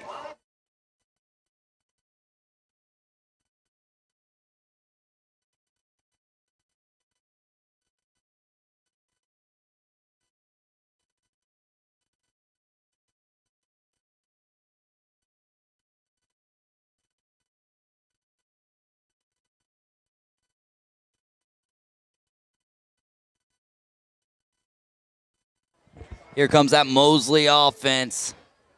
Second and about 5 here from the 42-yard line of their own on the far side of the field. Sammy Chisholm stands to the right of his quarterback, J.P. Olsen, back. Holden Henson alone at the top of your screen. Jamarcus Halstead at the bottom. Now Holden Henson is in motion. They give it to Sammy Chisholm. He's got a hole wide open up the middle, and he'll pick up a Mr. Eddie's Barbershop first down and work his way into Mainland territory. Listen, we've seen Mosley take leads like this in the halftime and kind of give them up, right? So maybe you have to give them a taste of your medicine, right? Henson in motion again. Again, another give to Sammy Chisholm. Sammy Chisholm around the outside. He'll cut back up, and he'll get another Mr. Eddie's Barbershop first down. I like the stutter step right there. Make them think he's going to slow down and get ready for contact. A little burst to make sure he gets the ball across the sticks and get out of bounds. Just keep it moving right here. Just keep it moving. First and 10. From the Buccaneers' 37-yard line on the far side of the field. J.P. Olsen back's got his running back, Sammy Chisholm, on his right. He bounces out, bounces back in, fakes the give to him. Looking at Carson Griffin. Oh, no, that was over the middle. Carson Griffin was kind of, he wasn't wide open. The safety was definitely eyeing him down, but they were looking for Fletcher Taylor over the middle. That'll fall incomplete, bringing up 2nd and 10. Ball just a little bit high, but, I bet you if you ask Fletcher Taylor, he'll probably tell you he should have caught it. Ball just a little bit high, though. It was a strike, too. I mean, it was a fastball. It's a tough ball to catch, especially like we always say with the shoulder pads. It's not easy to get your hands up there that quick. No doubt. 2nd down and 10. Stacked wide receivers here. No, they're not going to stack up. It's going to be Jamarcus Halstead at the bottom of your screen. Inside of him will be Carson Griffin. Holden Henson alone at the top. Now motions his way this way. It's going to be a pass out to Fletcher Taylor. Number 9 is on him immediately. And he'll go out of bounds, getting across the 35 to the 34-yard line, making it 3rd and 7. And the ball did come out right there, but luckily it just had a little bounce out of bounds. 9:22 left to play in the Price & Sons fencing second quarter. Mainland leads 27-7. Split wide receivers on either side of the field, and I think he got him to jump off sides. We'll await the call from the official. And here's what's significant about that is that kind of just opens the playbook here. And that this is 4 down territory now. It probably was anyway, but. Yeah, especially here in high school, no man's land. You know, you're not really kicking a field goal till you get inside the 20, maybe the 25-yard line. You're talking about a 42-yard field goal at that point in time. So a little bit difficult there. Jumbo packages on the field. Wyatt Fleming in at fullback. The Wild Dolphin, and we get a flag flying in. This timeout, Mainland. Okay. So Mainland's going to use their 3rd and final timeout. And with that being said, Mosley has a big 3rd down when we return. This is Mosley Football Live. We're powered by PCB Hobby.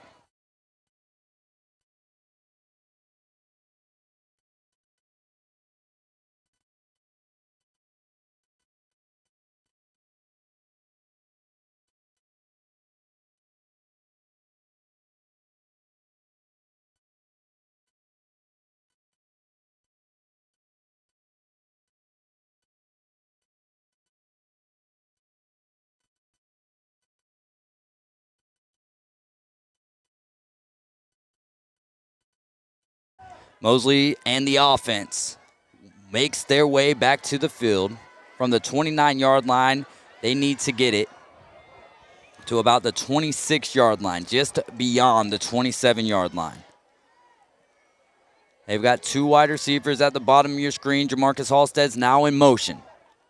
They're going to give it to Sammy. Sammy's got a hole that opens up for him, and he will have a Mr. Eddie's Barbershop first down as we tick down near that 9-minute mark here in the second quarter. Just keep it moving forward, Dave. You and I talked a little bit during the break about how Mosley can get back into this game, and it starts by, the ball's got to hit pay dirt here. 1st and 10, fresh set of downs from the 24-yard line of the Mainland Buccaneers. Cole Archambault and Fletcher Taylor move from the left to the right. They give it to Sammy. Sammy dances behind them and powers his way across the 25-yard line. It was the 29 that they were from. Across the 20. No, it was the 24 they were from. Getting inside the 20 here to the 17-yard line. 2nd and call it 5 here. Sammy now on the left of JP. Jamarcus Halstead in motion again. They're going to give it right back to Sammy. He's going to go straight up the middle, and his offensive line will help push him forward. He's going to be right there at the line to gain. Jace Jernigan talking a little smack. Big slime. And that is going to be a Mr. Eddie's Barbershop first down. According to the official, the white hat is waving his hands forward there. That is a first down for the Mosley Dolphins. Okay, yeah. He's been over there waving for like 30 seconds. Well, the line judge has got to bring him on, right? Yeah. But, when the official's telling you what to do, that's who calls the shots. J.P. Olsenbach is letting the substitutions come in and go out. And get another encroachment. That should give them another 5 yards. JP has been so good at that this season. So a free 5 yards after the Bite Me Custom Treats penalty flag flies, and that will put Mosley just inside the 5-yard line with 7:57 left to play in the Price & Sons Fencing second quarter. Mainland leading 27-7. This will be the time. This would be the time for score? to do something. There's no time like the present, my friend. I agree 100%. JP, though, is under center. Fletcher Taylor and Caleb Capps, the tight ends, and a flag flies. That time it'll be false start. Bite Me Custom Treats, false start. Going to get that 5 yards right back, unfortunately, is Mainland. Backs them up to near their 10-yard line, making it 1st and goal. 50. Oh, that'll back them up to the 14. Yeah, it's 1st and 10 from they can get a first down still. Just inside the 5. I do like how they have the chains so far off the field. In terms of for themselves, you know? Yeah, absolutely. JP under center. It's going to be a give to Sammy Chisholm. Sammy Chisholm is attacked immediately. Up the middle, going nowhere this time around. He had a tank in the middle. I have to go back and watch that one I think we're a play behind here, but I think he may have gotten them off sides there. Second down and about 11. They can get a first down. They've got to get inside the 4-yard line. It's a tall task. I mean, this is they're not the number 2 seed in this region for nothing, man. I mean, and there's been a lot of arguments, Dave, that they should and could be the number 1 seed. Yeah, that's a great point there, Kyle. Underneath 6.5 left to play here in the Price & Sons fencing second quarter. Jamarcus Halstead in motion. JP's looking to throw. He's got a man. It is intercepted. The man I was talking about was Fletcher Taylor on the corner route, and this pass will be intercepted, and then a big hit from Holden Henson, saving a touchdown there. And all of that momentum will go out of the window as the Buccaneers lead 27-7 and have 6 minutes left to go here in this first half. That's tough, man. The corner route was there.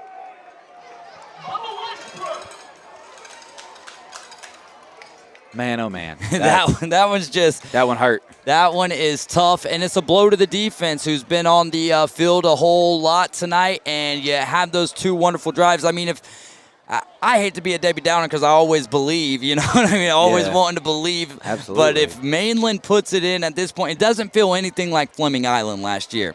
You know, when they were down 21 and then kind of started working their way into the game. Yeah, but I mean, this is just, I mean, we'll call it what it is, Dave. We're realists, right? This has been a domination. Yeah. I mean, last year you saw some signs that Mosley could get back in this game, and they could tonight. They very well could.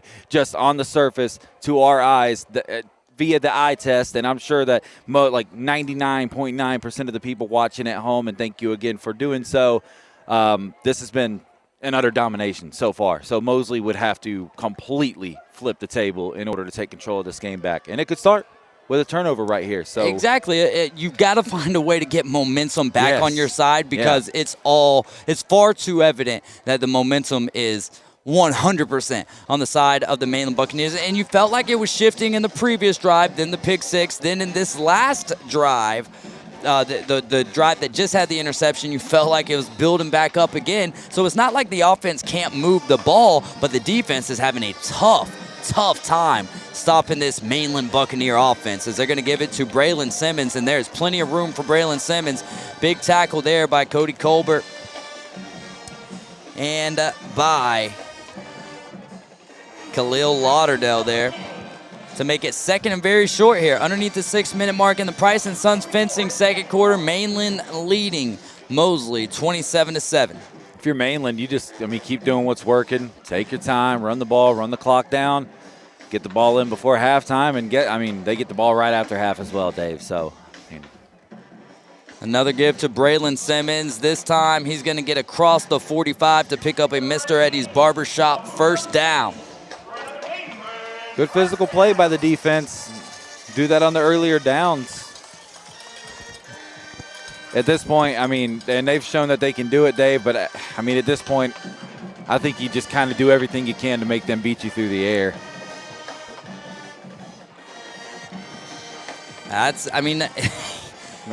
The problem is, and they've got talented wide receivers as well. Flores has had 2 big touchdowns tonight, or 2 big catches. One of them could have been a touchdown. The other one was a touchdown, as that run will get to near midfield, just shy of midfield, making it second and about 7. But, he's been impressive, but you've got to watch out just as much for the other receiver in Chris Butler, 6'1", 170 right there. So they've got a bunch of talent, and it's going to be tough for the rest of the evening to find a way to flip-flop this score. Yeah, absolutely. Or at least build your score back, because you can't take any points away from what Mainland has been able to do, and good luck stopping them throughout the rest of the evening as well. Yeah, and you're coming up on a situation where if they do what I said and double dip here, you're going to have a running clock in the second half as well. So right. And that's going to make things very, very difficult as we are approaching the 4-minute mark, and then Braylon Simmons is going to be brought down. Good tackle there by Colbert, or else he would have had enough for a first down, it feels like.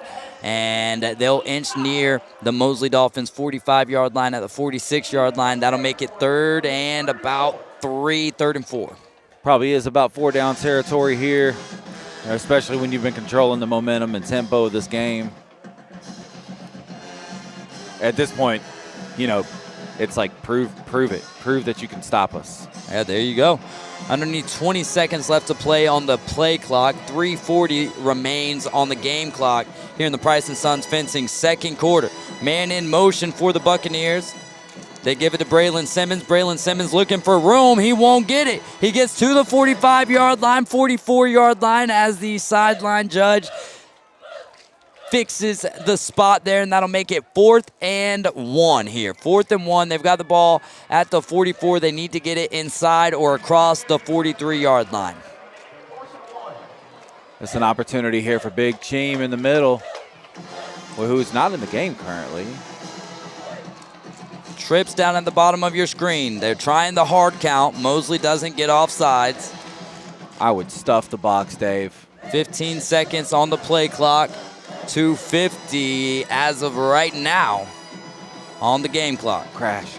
Oh, it's fumble. It's a fumble. It's a big hit. It's Khalil Lauderdale in the backfield. And now an opportunity to change the momentum in this game. That is exactly what the doctor ordered, as many say right there. Now you got to punch this one in. We've been saying that for 3 or 4 drives in a row, but now, Kyle, you must punch this one in. What really stings about it, Dave, is if, you know, those last 2 possessions go a little bit differently, you're going in to take a lead here. Yeah, that's football, man. That is football for sure. But now you have a defensive feeling now. For the first time tonight, you stopped them. Yeah. So now you know in the heart of your hearts that you can do it. Exactly. That's exactly what I was thinking. And you know you can drive the ball downfield.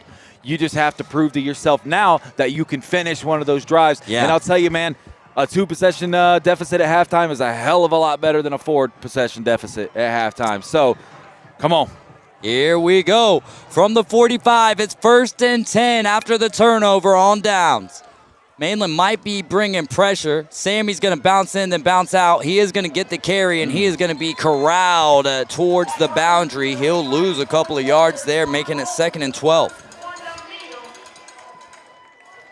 Not much you can do when they're ready for it like that. By the way, number 1, Dennis King III, an absolute brute. I've been trying to watch him tonight. He's got a ton of defensive one offers. The big 3 in the state of Florida among those. Watching him on the field, Dave, even the stuff he does when he's not near the play. I know you're the play-by-play guy, and it's hard for you to watch anything away from the ball. You can see him pre-play directing the defense of the Mainland Buccaneers, and we're going to direct your attention to a quick break. This is Mosley Football Live. We're powered by PCB Hobby. Big second down when we get back, and maybe an update on Sammy Chisholm.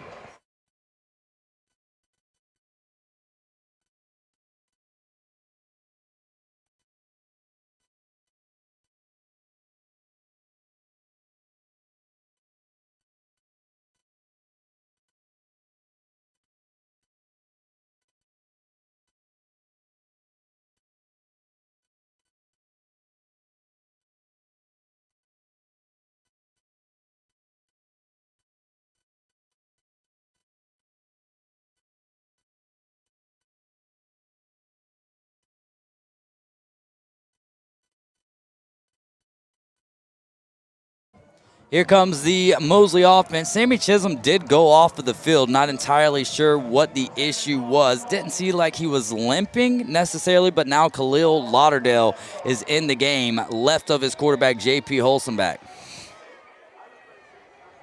Jamarcus Halstead kind of tight in there at the bottom of your screen. Now Khalil Lauderdale is going to go out, and they're going to be 4 wide with Fletcher Taylor in the seam as the tight end. They throw it to Khalil Lauderdale. Khalil Lauderdale makes a man miss. He's across the 30. He's going to go into the end zone. Khalil almost halfway to Lauderdale, baby. three. Let's go. Touchdown. Number 25, Khalil Lauderdale. Oh, Jamarcus Halstead getting into maybe a little bit of a shout match with one of the coaches for Mainland. And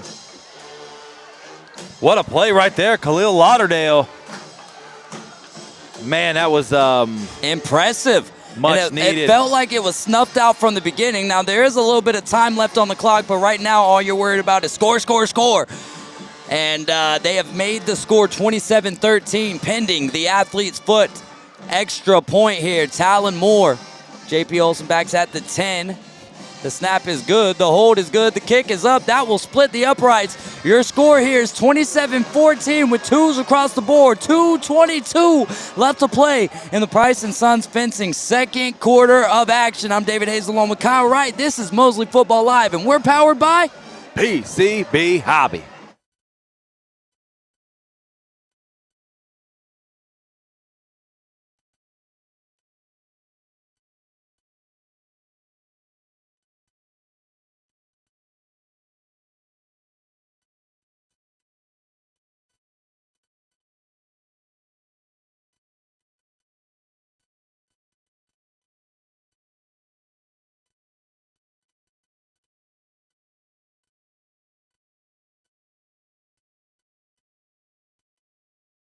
We are back there after the Khalil Lauderdale touchdown. What a run there. It was a pass, but what a run from Khalil Lauderdale to get into the end zone and make this score 27-14. 2:22 left to play here in the first half. What'd you like from that one there, Kyle? I mean, Khalil Lauderdale, absolute dog. Kind of hits the Jets right there. I did not put the yardage. I'm sorry. I love you. And that I'm here kick to keep track of players. From Talon Moore, end over end. One of his best ones on the return man's got to go deep inside of the territory. Trips up, then Demetrius Gillis holds on. What a huge tackle from Demetrius Gillis. And you can see the fire igniting underneath that Mosley defense squad right now. Yeah, and if you're Mosley, you make a couple quick stops here. You've got all 3 timeouts. And there comes a flag. I don't know what this one's going to be for, Dave, but it is a bite me custom treats penalty, and they are pointing in Mosley's direction. So that would be a personal foul after the play. That's meaning you can't get another one of those for the rest of this game. Yeah, you don't want to take momentum out of your own hands like that No, either. you don't. Not with the way they've been moving the ball as well. Yeah. I get you want to be physical with them, but you can't give up free yards here. Right now, the ball's at the 33-yard line. We await the call from the official here. Don't know that I ever did see a signal. Could be it right here. No? Looks like there's just no flag on the play. We didn't hear anything. I know he only got back to about the 19 originally there, so. Okay, all right. So then they did get I did not hear any announcement there. But they do get to the 33-yard line. They've got 3 wide receivers at the top.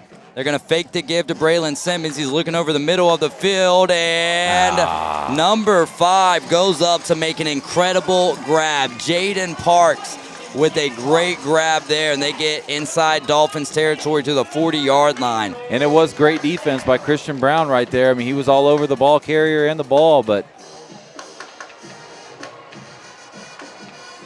So after the Mr. Eddie's Barbershop first down, now Mainland threatening inside the 40-yard line, and we're underneath 2 minutes left to play in the Price & Sons Fencing second quarter.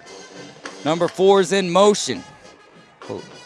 And they're going to throw it out to him, but that ball will skip. It's dirted. It is a forward pass. That was a forward pass. It was. That would have been nice for the Mosley defense to get a little scoopage and a scorage right here, but it does not work out that way. Brings up 2nd and 10. Yeah, I like the idea by Mainland. Try to hit your guy in stride. I think it was actually a little bit of a, when the quarterback got the snap, he kind of, what's the word that I'm looking for? The opposite of hesitated, kind of just sped up too much, you know, and because the snap was a little outside for him. So panicked is the word I'm looking for. They're going to fake again to Braylon Simmons and again go, oh, wow. Oh, wow. Right into the breadbasket of number 5, Jaden Parks, who made the incredible catch earlier. This time he was more wide open, and that's going to bring up a huge third down here, Kyle, with a minute 39 left to play in the second quarter. Mosley still with 2 timeouts. Yeah, I would say that's very uncharacteristic. It was Christmas early right there, and they got saved a couple of times too against Gulf Breeze, right? Yeah, absolutely, and this would be a big moment for number 8 to make his impact known in this game. You still got to watch out for the run. They know that they can get the 10 yards. I still got to watch out for the run right here. Stacked wide receivers in the slot at the top of your screen. They're going to fake the give. They're going to go right towards the soft spot. It's going to be close. He's going to be marked short. He's going to be marked short at the 31-yard line. It's going to be 4th and decision time. I think with the way you've been running this football, I wouldn't be surprised to see a Mainland come out with a field goal here, a field goal try. Be about a 48-yarder, makeable for him. I mean, he does have a good leg. That'll be the second timeout there for the Mosley Dolphins. We'll come back with a huge 4th down play for the Mainland Buccaneers. This is Mosley Football Live, powered by PCB Hobby.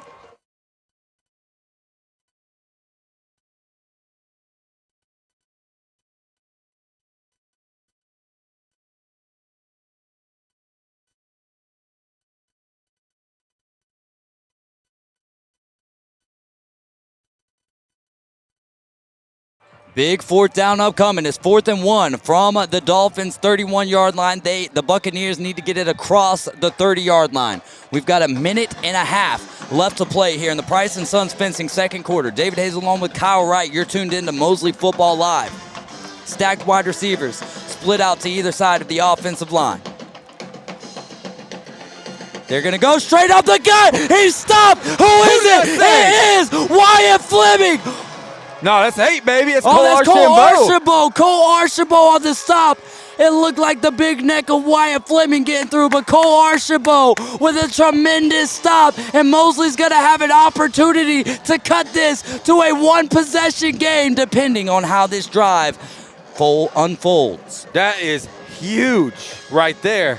I knocked my phone off the table. I was about to say, good thing we've got a lot of things, contraptions up here to keep things trapped if they do so happen to fall over the balcony. But what a stop by the Mosley defense and Cole Archambault. It is 27-14. The Buccaneers lead the Dolphins. We're not talking NFL. This is high school football, second round of the FHSAA. 27-14, here's the score. A minute 26. Sammy's back in the game. JP drops back. He's going to throw it to the far side of the field. Oh, just a little too far for Holden Henson. Just a little too far. It felt like it was a strike from here, Kyle. And I do think it was on target, just got a little tied up there. I'm not saying it was a penalty because it absolutely wasn't, but you know the receiver and the defensive back got a little tied up, and I think that slowed him down just enough for that ball to end up in front of him. Second, boy, man, he had the space. Second down after the big attempt there on the far side of the field looking for Holden Henson. Sammy Chisholm in the backfield along with his quarterback, JP. JP on second down drops back, climbs the ladder a little bit. That was definitely pass interference. And there's the flag. Bite Me Custom Treats. Flag on the far side of the field. It was obvious from here. And again, we are not officials, and we understand how incredibly difficult their job is. Yeah, that's the first time I've heard you get a little animated about it. Listen, I've been trying to be a little less vocal about that recently. But however, I 100% agree. This is going to be the right call. It's first down. You know, that one was a little bit obvious. It's egregious. When it's egregious. But, you know, once the call is made, at that point, it's like, it is what it is. Yeah. We just move on. So here we go. That was huge. That's going to give a fresh set of downs to the Mosley Dolphins. And they've got a minute 15 left on this clock here in the Price & Sons Fencing second quarter. Ball is going to be near midfield at about the 47-yard line. Sammy Chisholm to the right of his quarterback. 3 wide receivers at the bottom of your screen, and now Holden Henson is in motion. They give it to Sammy Chisholm. Sammy Chisholm's got a couple of defenders on his back, but he'll get into Mainland territory to the 45-yard line. Going to keep the clock running. You want to save your time out here. You don't I'm not saying rush, but I definitely wouldn't take my time. JP's alone in the backfield. Sammy Chisholm, the running back, at the bottom of your screen. They're going to throw it on a quick screen to wide open Jamarcus Halstead. Hat-trick Halstead's going to have enough for the first down. Mr. Eddie's Barbershop first down. Great play right there. Great strike. Jamarcus Halstead catches it, makes his way forward, and Mosley's going to use that last timeout. Their third and final timeout. Neither team has a timeout remaining in this half. We'll come back with a big play on 1st and 10 for the Mosley Dolphins. This is Mosley Football Live, and we are powered by PCB Hobby.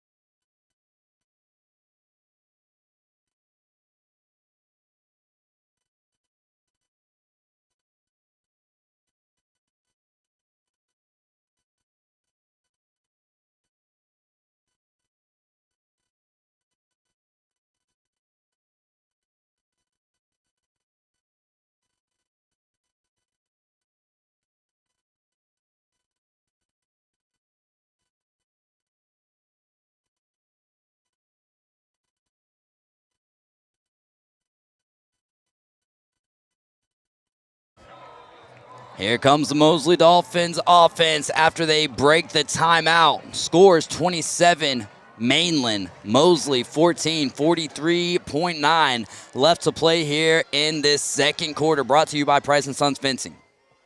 Why is it important to say 0.9? Because every shred of a second matters right Holden now. Henson comes on late, but they're going to go Sammy Chisholm at the bottom of your screen. He Out of bounds, stumbles, Sammy. but he will get out of bounds just shy of the 25.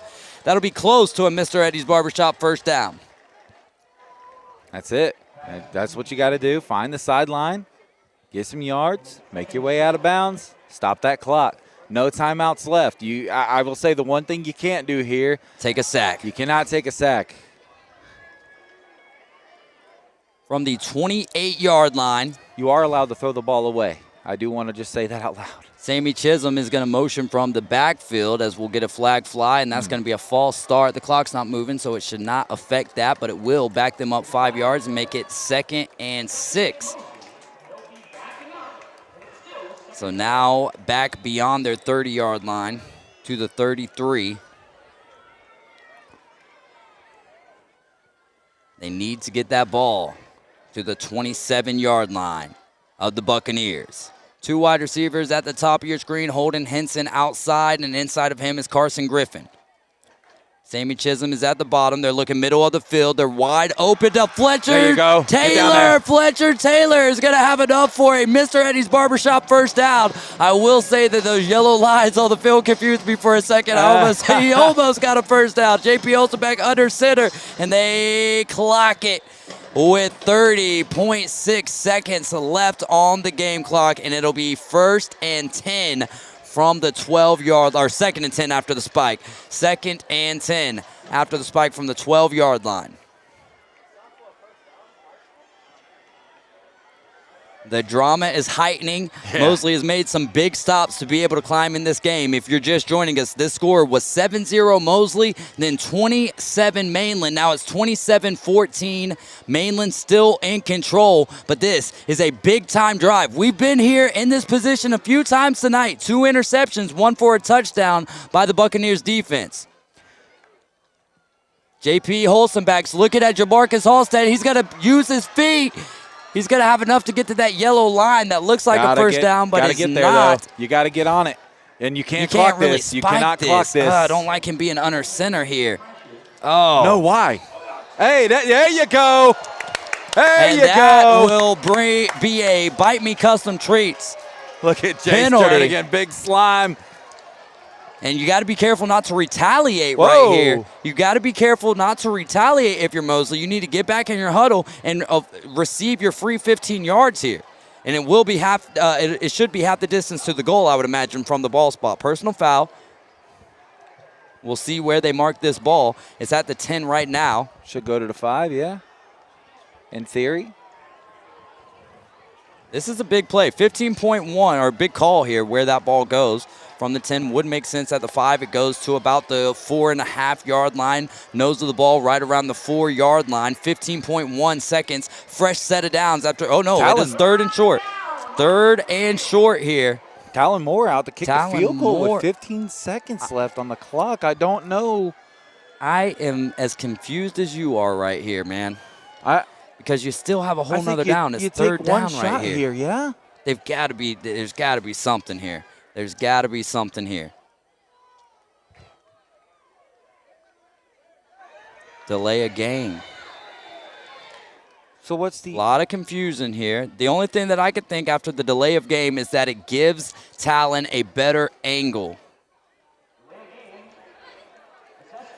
It's only 3rd down here. That's what I'm so confused by. Yeah, I think you've got a free shot to the end zone, right? You got it. I think you got to at least take that there, at least in our opinion here. And look, we're not the coaches, but the offense is coming back out on the field here. And after that 5 yards, that's going to take them back. Well, wait. Okay. Or did Mosley have a timeout left? But they didn't even meet over there. So the only thing I can think of is without any announcement that the play clock was supposed to reset and it never did. Maybe there was confusion on what down it was. Here we go. Pass interference, but it looks like that ball's caught. It is. Touchdown, Dolphins. I think that might be OPI, David. Oh, yeah, because of the quick sprint to the official. The quick sprint to the official, it is. It is pass interference against the offense. Yeah, I think that's the right call, unfortunately. Very tough right there. Yeah. But a great call. Great. I mean, I think you saw it. Yeah, you have to make it look like you're running the route. And unfortunately, it's essentially setting a block. 10 seconds now. That backs you all the way up to the 19-yard line, which makes a field goal very tough as well right here, Kyle. Oh, man, everything just felt picture perfect. What I'd like to see right here is I think Fletcher Taylor across the middle or maybe run that flag route one more time. Have Holden Henson run a curl route, keep the corner up there. You just can't take a sack. They're going to throw the fade route to Holden. Pass interference. Got a bite me custom treats flag on the play. This one could also be OPI, unfortunately. It could be. We await on the jog here and the conversation by the officials. At least from this angle. It is tough. And they're pointing in the way of Mainland.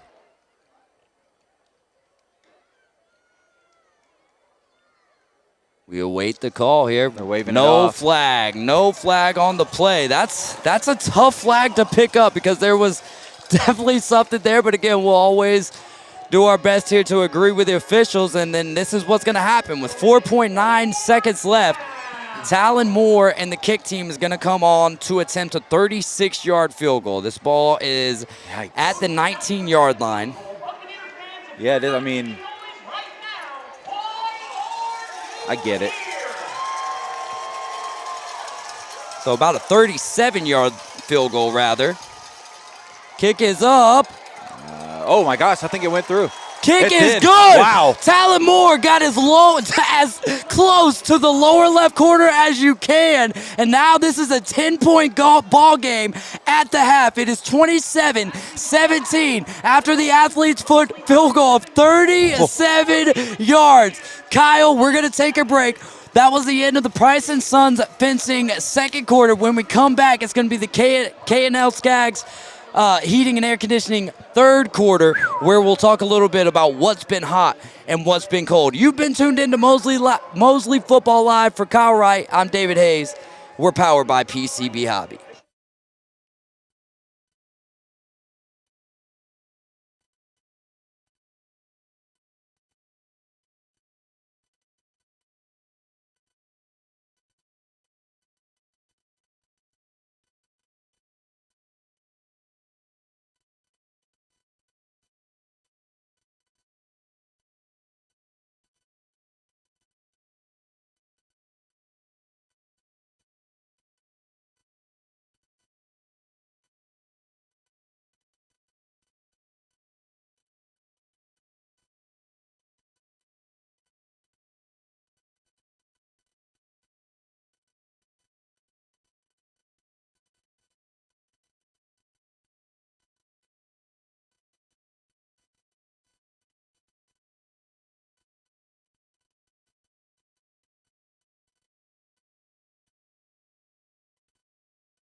Welcome back as we get ready to kick off the second half of action. Tullamore after ending the end of the first half with a field goal. And they try the onside kick, and it might not make it. Oh, that is tough. They had a little trickeration right there, trying the onside kick to start it off, but Mainland will start better than Midway here on their first drive to open up the second half. Mainland and the Buccaneers lead Mosley 27-17 here at the start of the third quarter. This third quarter is brought to you by KL Skaggs Heating and Air. Give Chris a call at 850-238-5414. There's no job too big or no job too small. Kyle, what's been hot?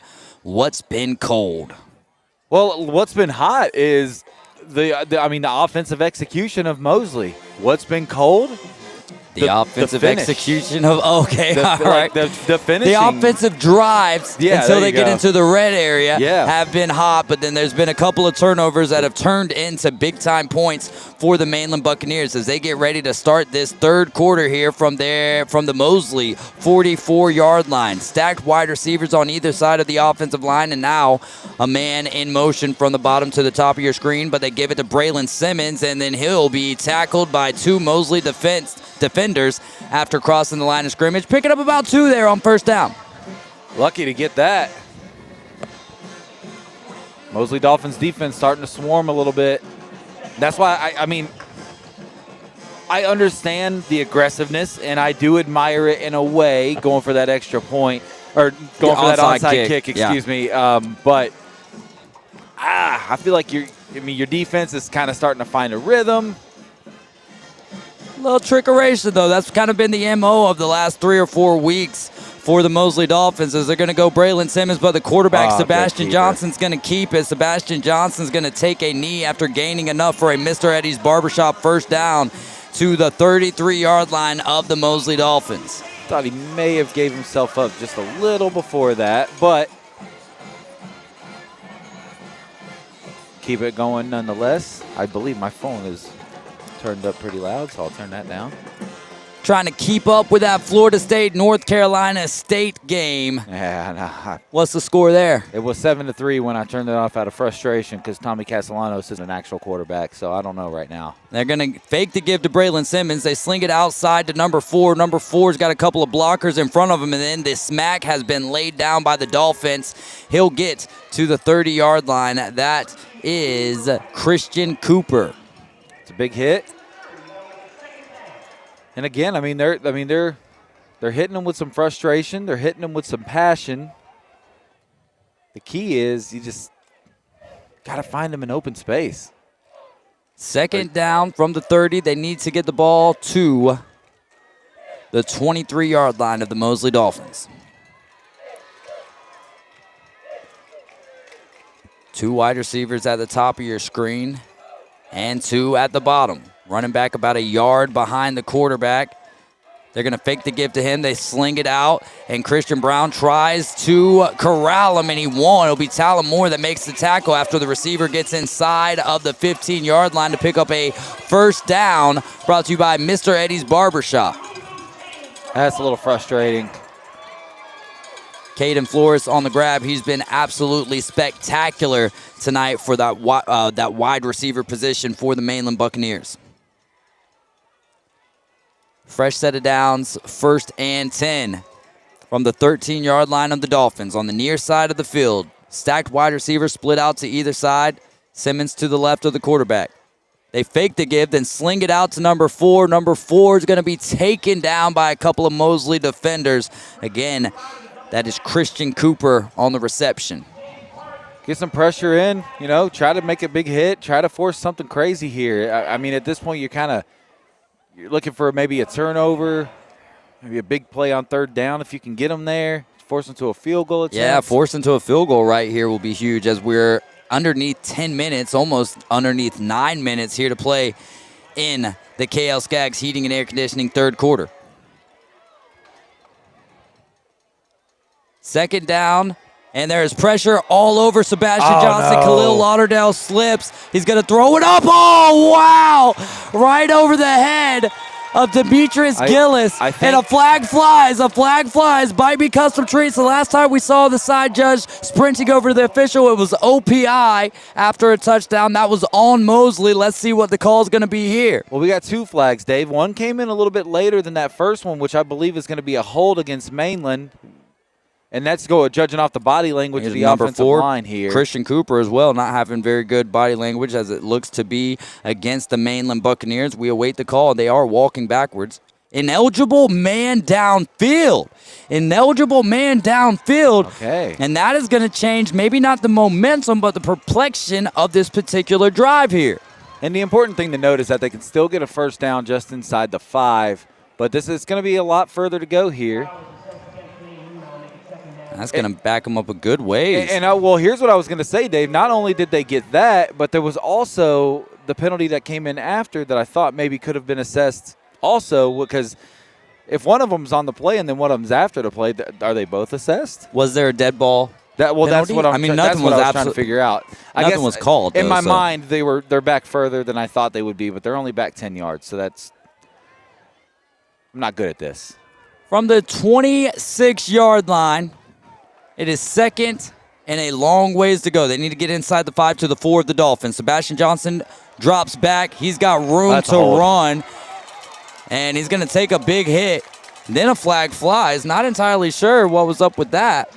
We'll find out. There's no. I mean, this can't be a late hit penalty of any kind, right? I mean, he's surely in bounds. He's an active runner. We'll await the call. They're going to call it. Looks like a personal foul against targeting. Excuse me. Hold on. Watch your phone. See if you see what they see. Just missed it there. So that marches the ball into in between the 7 and the 8-yard line. It'll still remain second down here. Very favorable. Oh my goodness, that is horrible. Oh, that is a terrible, terrible call. Oh, that is. Oh, you gotta at least have someone launching for targeting. But again, hey, head or neck area, we're all about player safety, no doubt about that. Mainland and the Buccaneers have a second down here. During this dead ball, I want you to come watch this. And at the 8:33 mark, we'll get a stoppage of play. And I'm going to watch the replay along with Kyle. I didn't even know that we could replay these things. So here's the play. We're watching the replay here live. It is kind of a slow-mo here. Is this how the whole game has been tonight? Yeah, kind of. Ooh. Yeah, dude. I didn't know you could get targeting with your hands, but that, again, is what it is. We've got a second down coming up in between the 7 and the 8-yard line. Mainland leads by 10, 27-17. They don't give it to Braylon Sims, and he's going to throw it up, and that will fall incomplete. There was pressure all over the quarterback. I think there was some miscommunication between Braylon Simmons and Sebastian Johnson there. I want to remember that play. It also makes it third down here. Third down. 8 minutes left to go in the KL Skaggs Heating and Air Conditioning third quarter. Your score is Mainland 27, Mosley 17 here in the second round of the FHSAA state playoffs. They are tight. They are heavy. They're running to the right with Braylon Simmons. He is brought down. It'll bring up fourth down. Great defense. There you go. Wyatt Fleming in on the action. Fourth down. They might have gained a yard there. They bring on the field goal unit. Screen recorded that one. I might post that for some opinions on my social media. Kyle Aaron Wright. Oh, there we go. My name on Facebook. I'm going to go ahead and post that here while we're waiting on this field goal attempt. Couch referees there. David Aponte all on up for the extra point. That one is a tough one to watch, though. And the snap is high. The kick is up, and the kick is good. The kick is good. That'll make the score 30-17 with 7:17. The clock is still running here. Should have about 7:20, but the clock is still running.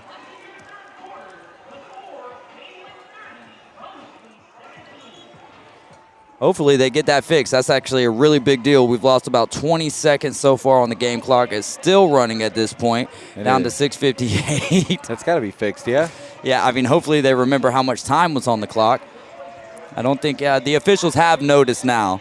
The officials have noticed as it is still running at 6:45 and counting. This is exciting, Kyle. Give a play-by-play of the game clock here live in the KL Skaggs Heating and Air Conditioning third quarter. And for those, go follow me on Facebook. That's where I posted it. Kyle Aaron Wright. Feel free to go.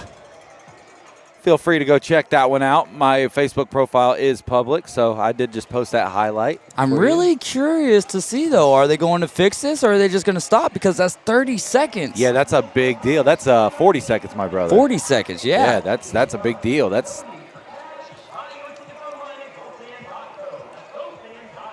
So it's just going to stop at 6:41. That's absolutely insanity. And yeah, that is not a. Here we go. Hold on. They're talking. Yeah, here. I think they'll get it rectified, which is all good as long as you get it rectified. To just move on beyond it is insanity. Think they can see my hand signals? Yeah, 7, they got you. 22. Everyone's looking at the game clock. They heard me. We're only 150 feet in the air. Really cool, though, here at the gorgeous home of Bethune-Cookman. Bethune, the house that Ed Reed almost got to build. Almost got to build this, man. How awesome would that be to maybe see Ed Reed around the premises, checking out a football game, one of my favorite safeties in the game, no doubt about that. And we've got it back here. The time is back 7:28, so I was even 8 seconds off there. I was 8 seconds off before I even started recognizing it, Kyle. That was over a 45-second difference. 30-17, Mainland leads the Mosley Dolphins, and this ball is teed up at the 40-yard line. Slow trot from the kicker, Aponte. Line driver, actually like a little bit of a lob, and then Fletcher Taylor jumps up to grab it. He's going to work his way to the far side of the field. He's across the 30, cuts back, gets across the 35, carrying some defenders with him. And I don't know if that was a towel. Yeah, just a towel that fell off. All right, Dave. What's been called? I think the field goal is a win when you give them starting field position the way that they've moved the ball in this game. Not just that, but then the targeting and everything to put them inside the 10-yard line. That's a huge win the way that this offense has been moving the ball. Agree with Daniel Chesney on YouTube. It definitely was not targeting. Shout out to Daniel. Good to see you, buddy. Well, it's good to see you commenting at least. Always one of those hard things, but man. Yeah, I mean, and we're all for player safety, but when it's tic-tac, when someone's targeting with their hands, that's tough to call. I mean, there's even a perspective as this is going to be a dead ball. I'm glad I didn't ruin false the play start there. right there, I believe. Maybe I startled him a little bit talking in the middle of what was supposed to be your play call. But there's almost a case to be made that it was targeting against the quarterback. Lower in his head. The day I see that call is when I'm like, Patrick Mahomes is going to retire from football. I don't know. I just disagree with it. But, hey, it's over. You held him to a field goal, which was kind of big. Other than a turnover, probably best case scenario there. So 1st and 15 here from the 33-yard line of the Dolphins' own territory. They give it to Sammy Chisholm. Sammy Chisholm has some room around the outside. He'll get to the 40-yard line. Back to better than the original line of scrimmage. Just keep it moving forward. Don't shoot yourself in the foot. Next dead ball, I might have to go grab my jacket, Dave. Temperature's starting to dip a little bit up here. You're going to run all the way to the car to get your jacket? No, it's over there. Oh, there you go. Smart man puts it in the wagon. Dumb man leaves it in the car. Yes, sir. I'm the dumb man there. 2nd down. Hat-trick Halstead in motion. The give right back to Sammy Chisholm. Fakes out the play-by-play announcer. Jamarcus Halstead runs a man over and gets into Mainland territory. That'll get the sideline hyped. The Mosley faithful love it. That is one thing we were bragging on Mosley in general with Robert Fleming and the Wyborski, Bradley, and Fleming pregame show. And just how well they travel, man. We'll go to some games in the opposing team, and we get how hard it is. Not calling anyone out, but when you see some of the home teams at the home or the road teams at home games after this play. JP Holzenbeck eyeing down the far side of the field, and that just had too much air under it. But there is a flag that has flown, provided by Bite Meat Custom Treats. And this could be an offensive face mask here, as a player ended up without a helmet on the defensive side of the football. So it does look to be that way. But yeah, just wanted to encourage the Mosley faithful and just everyone else in general, man. Like, we had that game last week at Bay versus Godby. Hate that the 3 other playoff teams weren't able to make it out of the first round. Tough go for Bozeman against Pensacola Catholic. Unsportsmanlike conduct there against Mainland. If it was a face mask against Mosley, and then declined. Yeah. Replayed it down? Offsetting penalties. Because they had unsportsmanlike conduct on them. Got so it. it was offsetting penalties. Got it. But yeah, so Bozeman falling to Pensacola Catholic. Arnold traveled down to St. Augustine to take on the Yellow Jackets. And St. Augustine's really good. Tough go for Bay against Godby, but they played to the final minute, man, and that's all you can ask for. Under center is J.P. Holzenbeck on a 1st and 10. They're going to fake the give. They're going to go right up the middle to Fletcher Taylor. Fletcher Taylor stays on his feet long enough to attain the Mr. Eddie's Barbershop first down. Big Fletch. Great catch over the middle. Almost kept his balance to keep the legs moving. He's having a phenomenal game tonight, and they need him to keep it going. Yes, they do. Who knows how deep they're going to need to reach into the bag of trickeration tonight, as this game is 30 Mainland, 17 Mosley, with 6.5 left to play here in the KL Skaggs Heating and Air Conditioning 3rd quarter. 3 wide receivers at the bottom of your screen. Holden Henson is now in motion. They fake the give. They fake the screen, and then they toss it out to Carson Griffin, and Carson Griffin is going to get no gain on the play.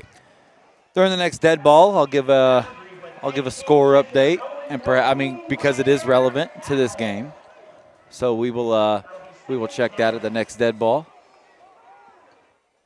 Hope everybody's having a beautiful Friday evening. Turkey Day next week. I'm excited about that. I think I'll be streaming sports cards Thursday evening, nice. Actually. So that'll be interesting. I haven't seen the schedule, so we'll find out how it goes. But Sammy Chisholm is going to work his way up the middle of the field, and we're going to get a 3rd and long upcoming.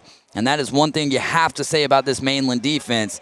Their bend but don't break tonight has been impeccable. Yeah, absolutely. And this is where you want to get tight, right? I mean, it's especially with Talon Moore did make that 36-yard field goal there right before half, but there's no question that Mosley's kicking situation is not what we wanted it to be at this point of the season. So this is a tough spot to be in. From the 34-yard line, they need to get it to the 26. 3rd and 8 here for the Mosley Dolphins offense. 3 wide receivers out to the bottom of your screen. Carson Griffin in motion going underneath. They go right back to Fletch. Fletch makes a huge grab. Big Fletch. Stays on his feet. Picking up a Mr. Eddie's Barbershop first down. And they are fired up. They're excited. And here's what you got to do, Dave. You got to finish right here. It looks like we're going to get us a water break. We are going to get a Countryside Lawn Care of Bay County water break. Make sure to give Matt Simmons a call at 850-896-4156. Hey, guys, please go take care of our sponsors as they have made this possible. This is Mosley Football Live. We're powered by PCB Hobby. Back for the next play.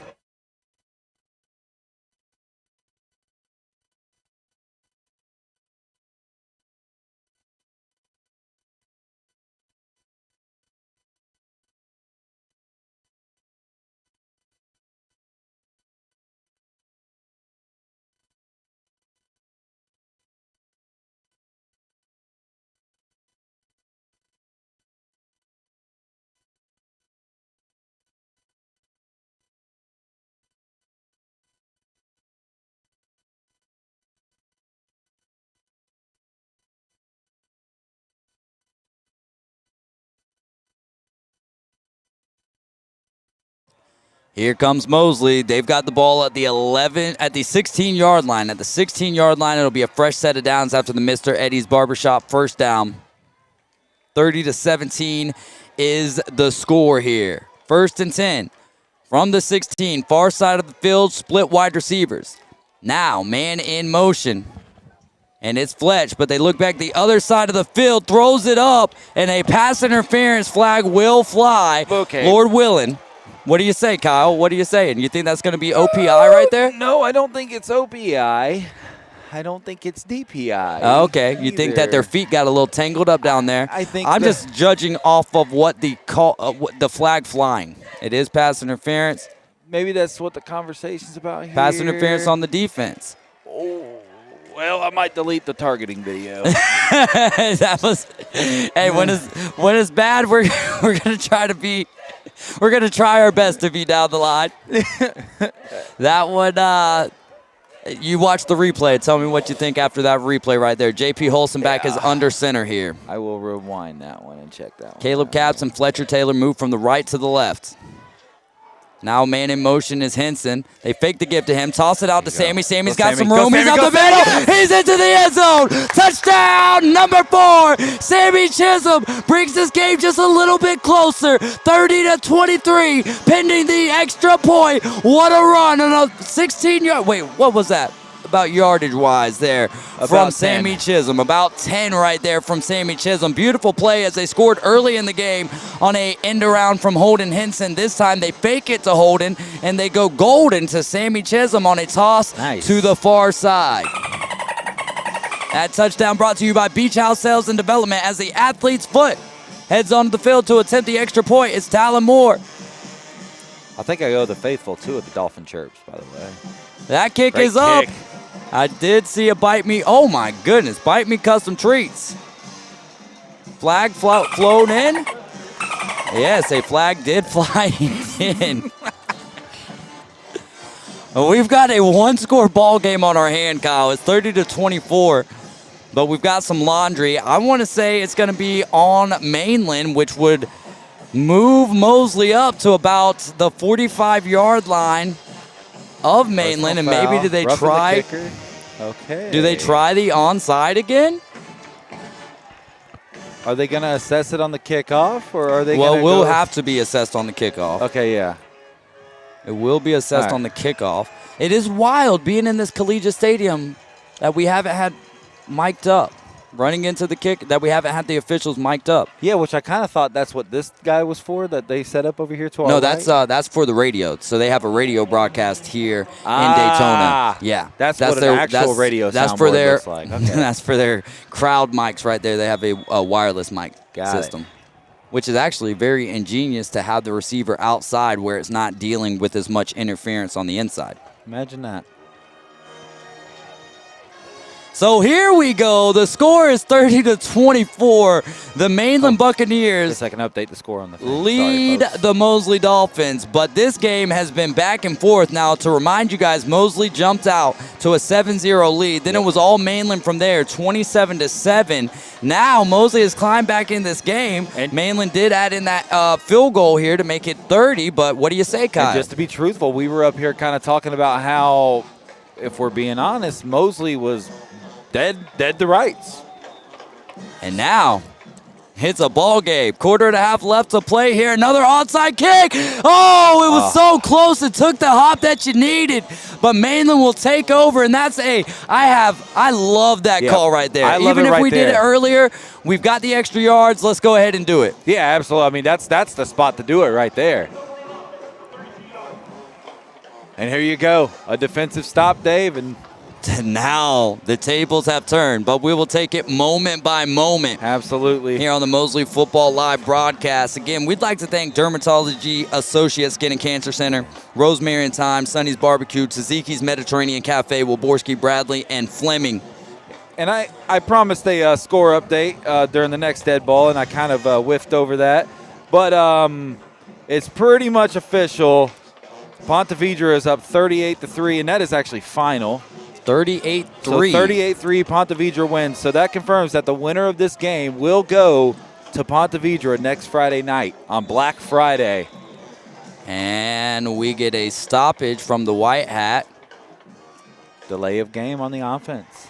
That'll back them up 5. And as a head coach, you're like, man, right after the kickoff, you can't be happy about a situation like that. Yeah, I mean, that's a miscommunication on all ends. And you know what? You have to give a lot of credit to the sound of the Southland. Absolutely. The band is playing right there at the line of scrimmage, and there's not a band here for Mainland. Which is odd. Very odd. As they're going to roll out, there's a man all in his face, and all he could do was get rid of it. There was an intended receiver in the area, so no call for intentional grounding, but Julian Aggers was all over him. Right in his grill and kind of forced a bad throw. And, you know, I do think the ball could have been caught by number 13, Keith Simmons, but maybe not ready for it as it came out just a moment earlier than he was expecting. That'll make it 2nd down and 15.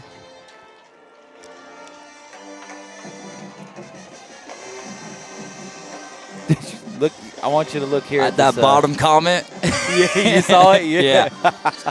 And Sebastian's looking at the far side of the field He's on out the of bounds. comeback route. I don't think he got it. He did it. It's incomplete. It's 3rd and long. There's 4:22 left to play in the K&L Skaggs Heating and Air Conditioning 3rd quarter. My goodness. Your blood starts to boil a little bit. You start to get them goosebumps. This is where we go back to Lil Wayne, man. The Full. dollar bill. All about 4 quarters, baby. You got to be about the 4 quarters right here. 3 wide receivers at the bottom of your screen. Sebastian's got time again on the far side of the field, and it falls incomplete. There you go. It falls incomplete. The defense, the Dolphins, gets the stop that they need. That is absolutely huge. And here we go. The athlete's foot going back to return a punt, which we know he can do very well. Jonathan Rivas, what up, bro? Shout out to everybody watching, commenting, showing us some love. And here comes the punt team for the Mainland Buccaneers. The punter stands at his own 15-yard line. It is 4th and 15. He gets the snap and puts the boot to it. Good punt. Oh, hey, he hits him early, right? No shot. There's no way. Okay, there's a flag. Okay. No, that's not a flag. There's a flag at the 45. Okay, flag at the 45, beanbag around the 30. It did look bang bang, but you have to give the return man room to catch the ball. Now, where did the ball did the ball land before Talon Moore? Did we not see that? That is possible. I mean, we're a play behind here. I'll rewind it. You watch the conversation held around the 40-yard line. Flag is laying down at the 45. Hands in the air for Mainland. Oh, no, he got hit Kick before catch the ball got there. Yeah. Kick catch interference right there. The Mainland sideline not happy about it.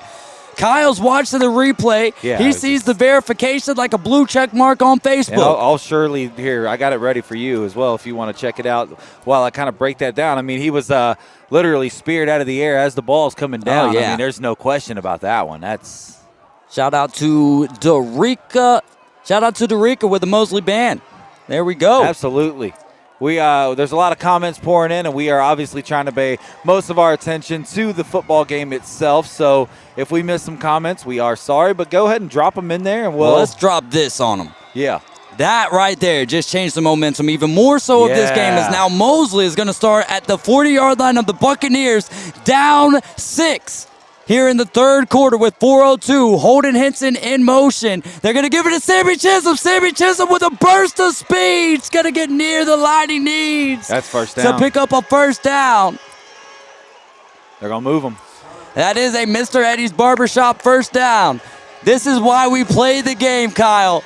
All of these elements, this entire all of these emotions, all of these elements combining together to make high school football what it is. The sound of the Southland. Hat-trick Halstead in motion. They go right back to Sammy Chisholm. Sammy Chisholm bounces off a defender. He'll work his way forward, picking up a positive gain of a yard or two. Holden Henson is getting in some jaw-breaking matches out there. And that's one thing I think Coach wants to kind of keep them to refrain from, but also at the same time, dude, when you're in this middle, in this heightened situation, it's sometimes hard to keep that mouth from running. Heck yeah, dude. And it almost got another encroachment there. 15 on the play clock, approaching the 3-minute on the game clock. JP grabs the snap. They're going to toss it out to Carson. Carson's going to have to beat a man, and he doesn't. He will get near the 25-yard line at about the 26, making it third and call it 6.5. Don't hate the play call, just kind of, Mainland ready for it. Takes the legs out from underneath Carson Griffin, who's really been held in check tonight. Big third down, as we like to say here on this broadcast. Seems like that's the theme of the season, dude, especially over these last few weeks. Mosley needs to get this ball beyond the 20-yard line of the Buccaneers. They've got split wide receivers on either side of the line. Carson Griffin says, hold up, let me hit that back step on him one time. They give it to Sammy Chisholm. Sammy Chisholm is going to get close, but he's not going to have enough. Now you've got a big decision to make from the 23-yard line, which would be about a 40-yard field goal. He hit from 36 earlier, but it barely got in. I mean, the way the defense has been playing, I think you leave your offense out there. Yeah, I think you go for this for sure. I think there's no question in my opinion. Now what do I run? That's the question. And, I mean, if it's me, I want the ball in Sammy Chisholm's hands. I don't know if I want it to go up the middle. Yeah, but with what's been working with Fletcher in the middle, I don't know how you get away from that. I think Carson Griffin's going to go underneath again. They're going to sling it out to Halstead. I don't like that. Man. That's not what I would have done. And that's going to be a turnover on downs. Great defense there by the Mainland Buccaneers. We've got a minute and a half left to go here in the KL Skaggs Heating and Air Conditioning third quarter. Give him a call at 850-238-5414, as there are no jobs too big, no jobs too small for KL Skaggs Heating and Air Conditioning. 30-24, Mainland leads.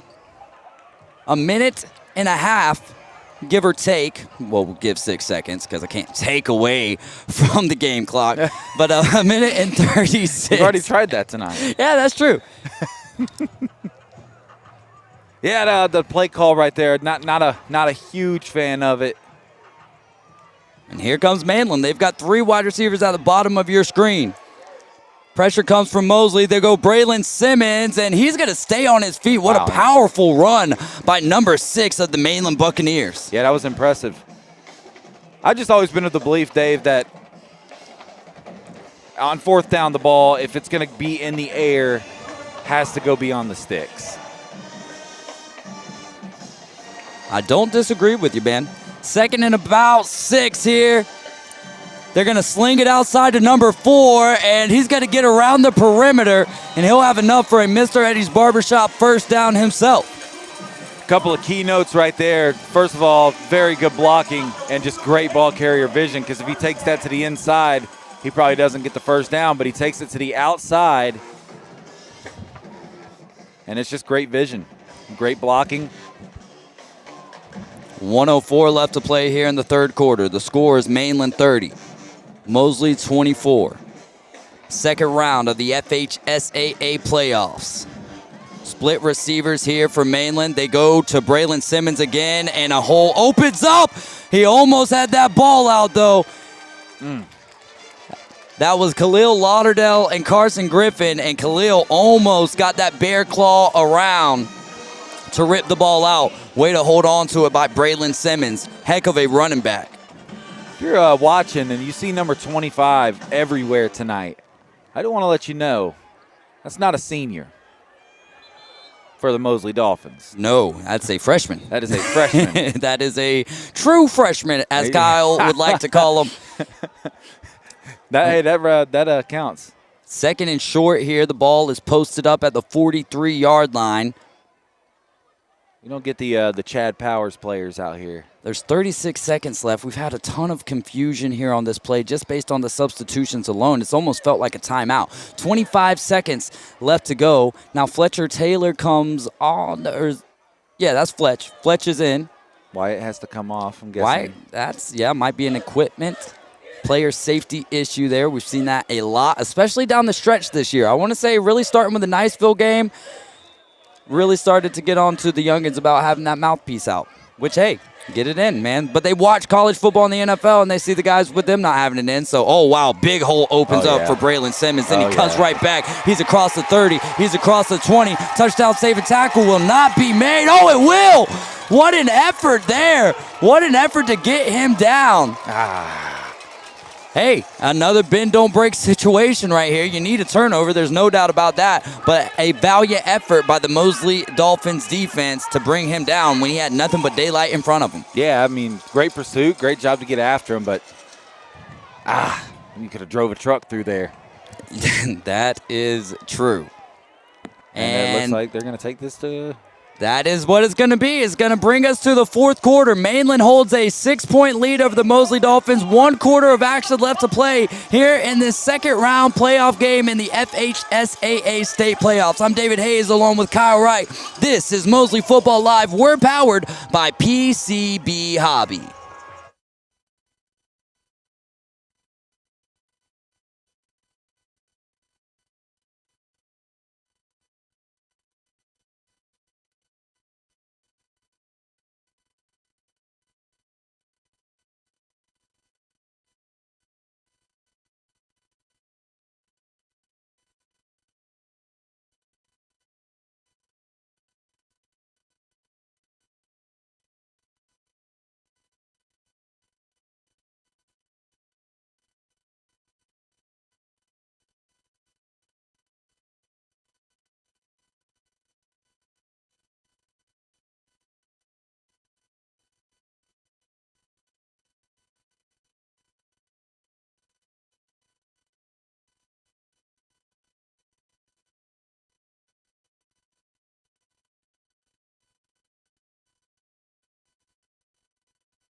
Here we go.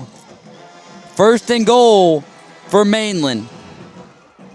They give it to the running back, Braylon Sims. Braylon Sims going to be brought down short. But he's going to get closer to that goal line.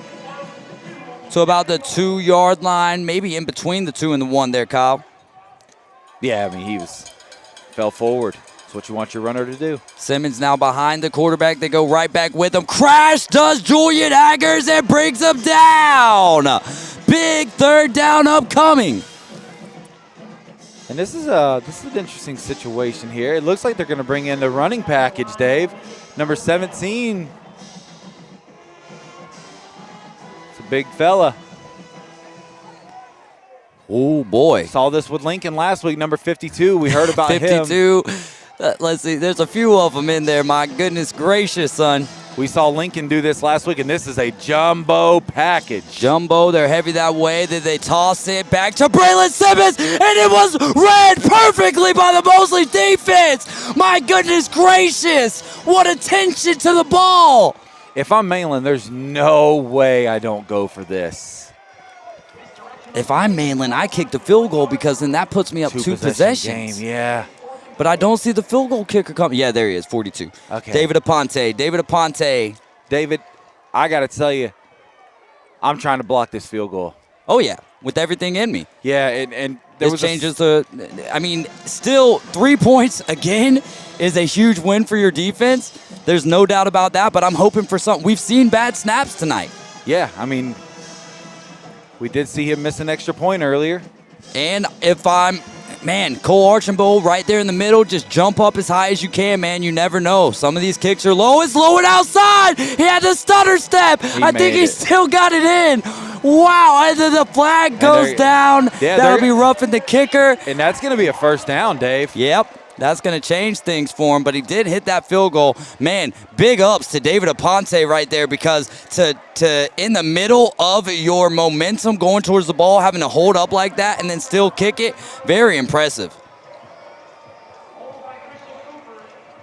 That'll move him to the doorstep, put him right there on the 1-yard line, and again, just not be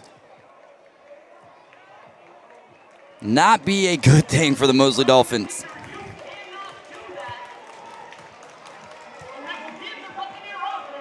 Almonte says their band is at the Battle of the Band in Orlando for the Florida Classic. Appreciate that, Almonte. So, Yeah, they bring the offense back on the field. It's going to remain 4th down. That's the interesting note. Okay, no automatic first down in high school. Oh, no. Okay, it's a first down. Okay, well, there you go. First and goal from like the half-yard line, and that's the kind of mental mistake that It's tough. Yeah, It's tough, man. yeah. Again, like you said, when you're going after the block, it's all or nothing at that point. Yeah. And damn it. First and goal for the Mainland Buccaneers. They're going to go direct snap to Braylon Simmons. Braylon Simmons Too easy. into the end zone. And that's going to make this game 36-24. And if you're Mainland, you really do got to think about going for 2 to make it a 2 full possession game at 14. We'll see, though. Looks like Aponte's coming on for the extra point.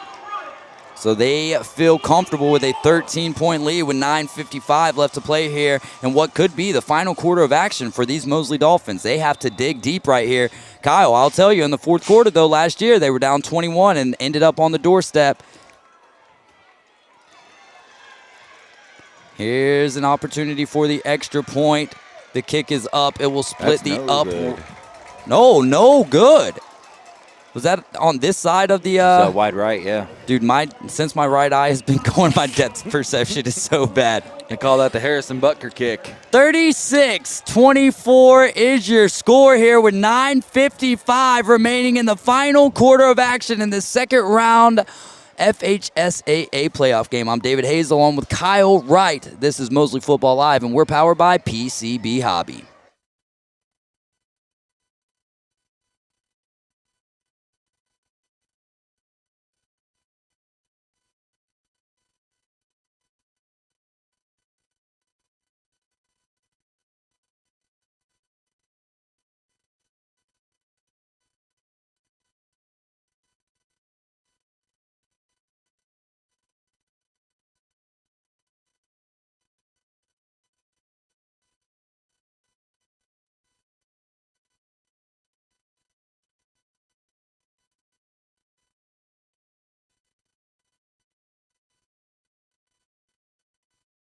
This ball is teed up by David Aponte on the 40-yard line, kicking from the left to the right from where we see it. There's 9:55 left in this game, and the score is 36 Mainland, Mosley 24.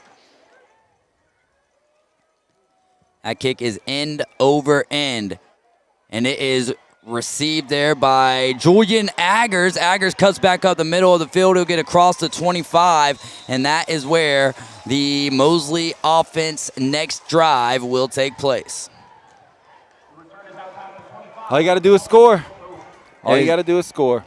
Sorry, I was answering a question. 9:43 left to go here in the game. Guys, it's really hard for us it's just the broadcasters up here, so we can't really keep track of the time because we would have to be fixing that all the time. So we do our best to try to announce it consistently, and if I'm not doing a good job at that, I will overwhelm you with it. I'm sorry about that. Hey. 9:43 left to play here, the fourth quarter. If you're a business owner and you would like to see the time next year on next year's stream, throw some money towards the broadcast so we can hire an extra person for that job. Not bad. Just get with Mosley Touchdown Club, and y'all can make that happen. We just do what we're told. JP's dropping back. He's looking towards the middle of the field. He goes up, Carson Griffin does, and he will not make the grab, and now he's down. Now Carson Griffin is down, and that is probably the last thing that you want to see at this phase of the game. And we are going to take a quick timeout. This is Mosley Football Live. We're powered by PCB Hobby. We'll let the training staff attend to the injured Mosley Dolphin.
And Carson Griffin was able to walk off on his own power. He did land pretty hard.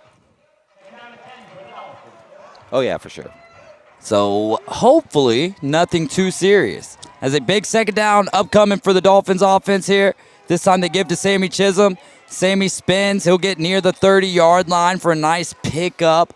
But it's 3rd and long here, and you may not be in 4-down territory, but definitely in the back of your mind, how many more times are you going to touch this football tonight, Kyle? Yeah, and especially the way that Mainland, other than like maybe 3 possessions, has just control the clock. They've had their way on offense, and they have controlled the clock, as the scouting report said that they are very good at doing.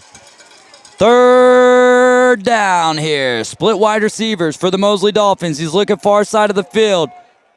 What a grab. Wow. What a grab by Jamarcus Halstead. Hands like glue over there, baby.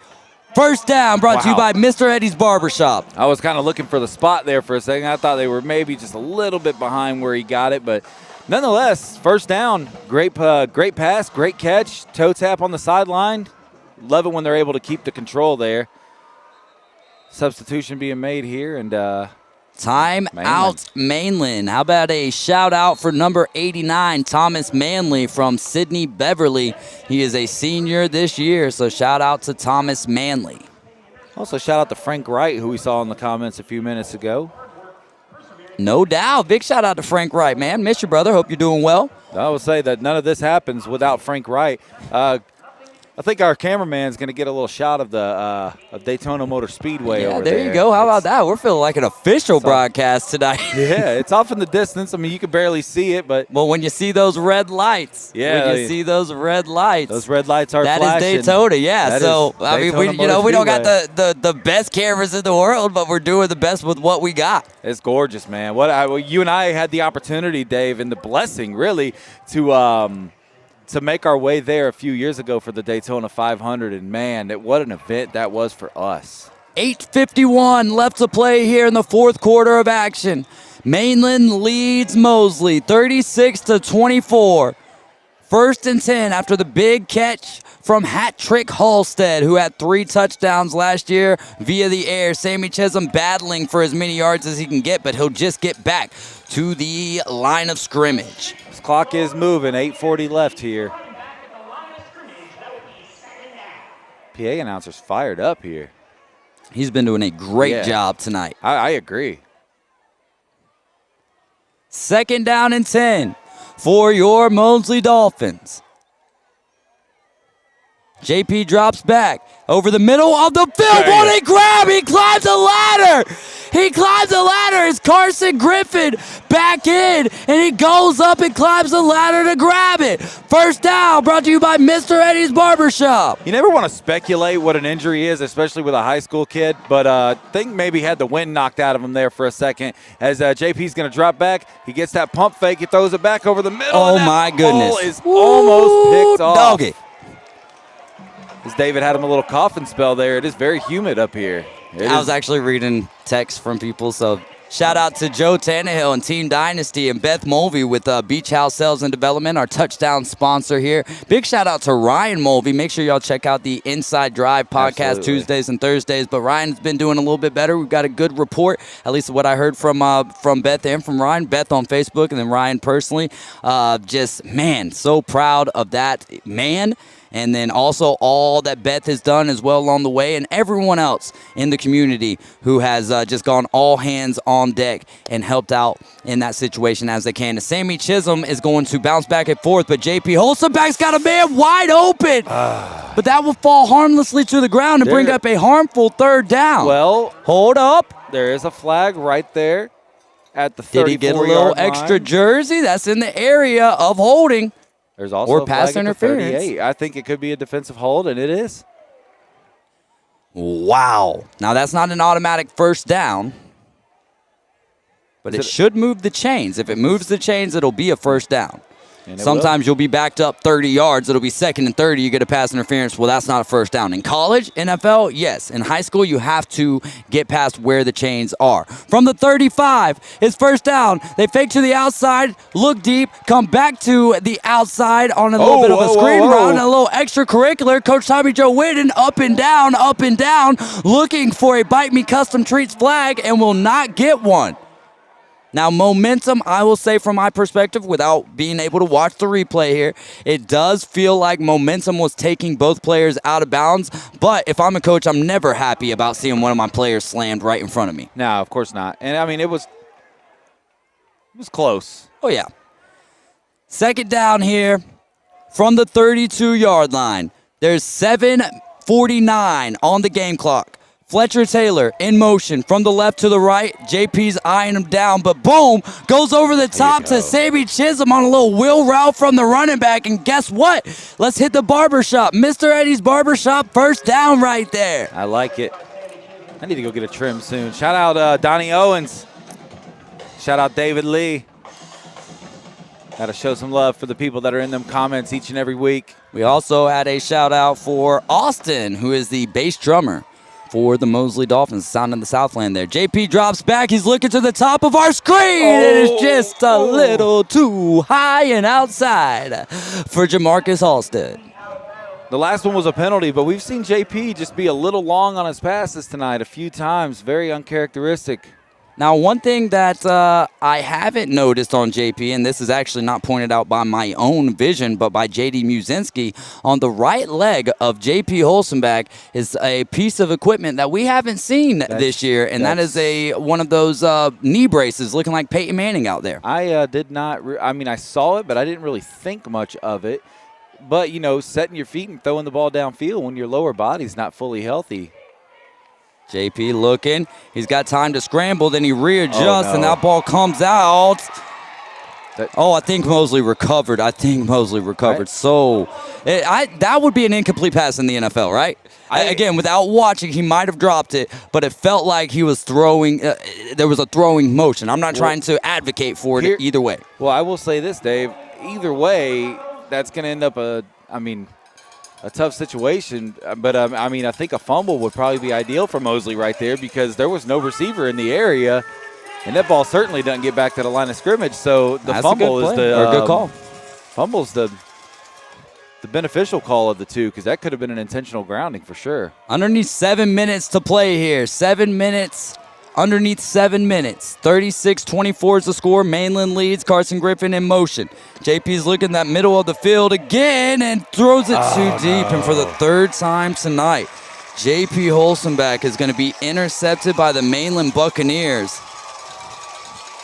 And barring a miracle, that's going to just about wrap it up.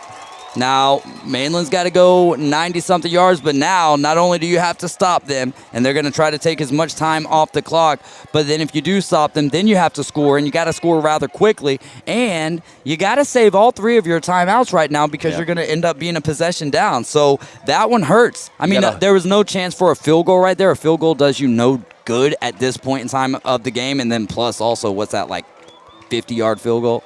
Yeah.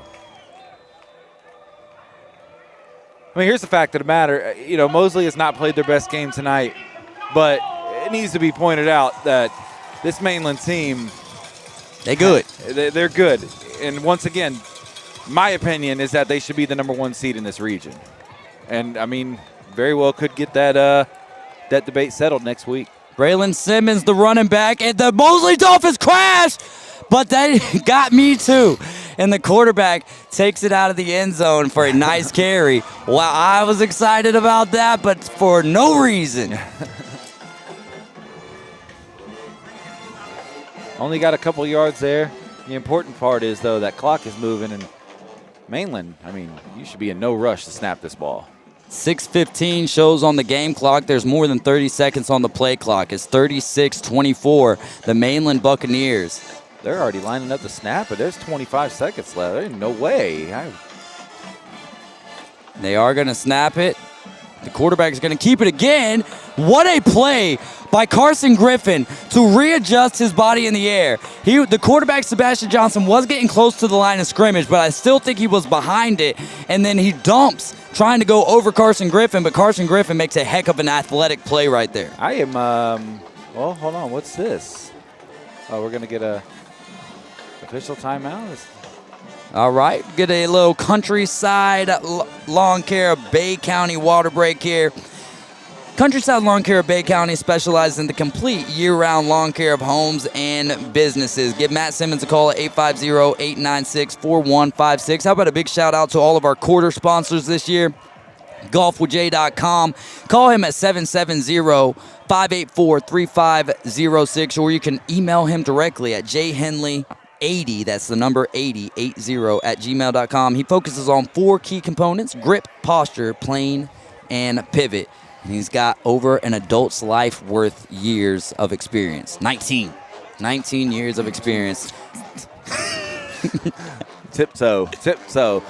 Hey, Just trying to get us back to the play, baby. If anybody loves me in them comments, I am reading them on my phone, so I do not have the capability to check the FSU score. So if anybody could tell me the bad news, that would be ideal.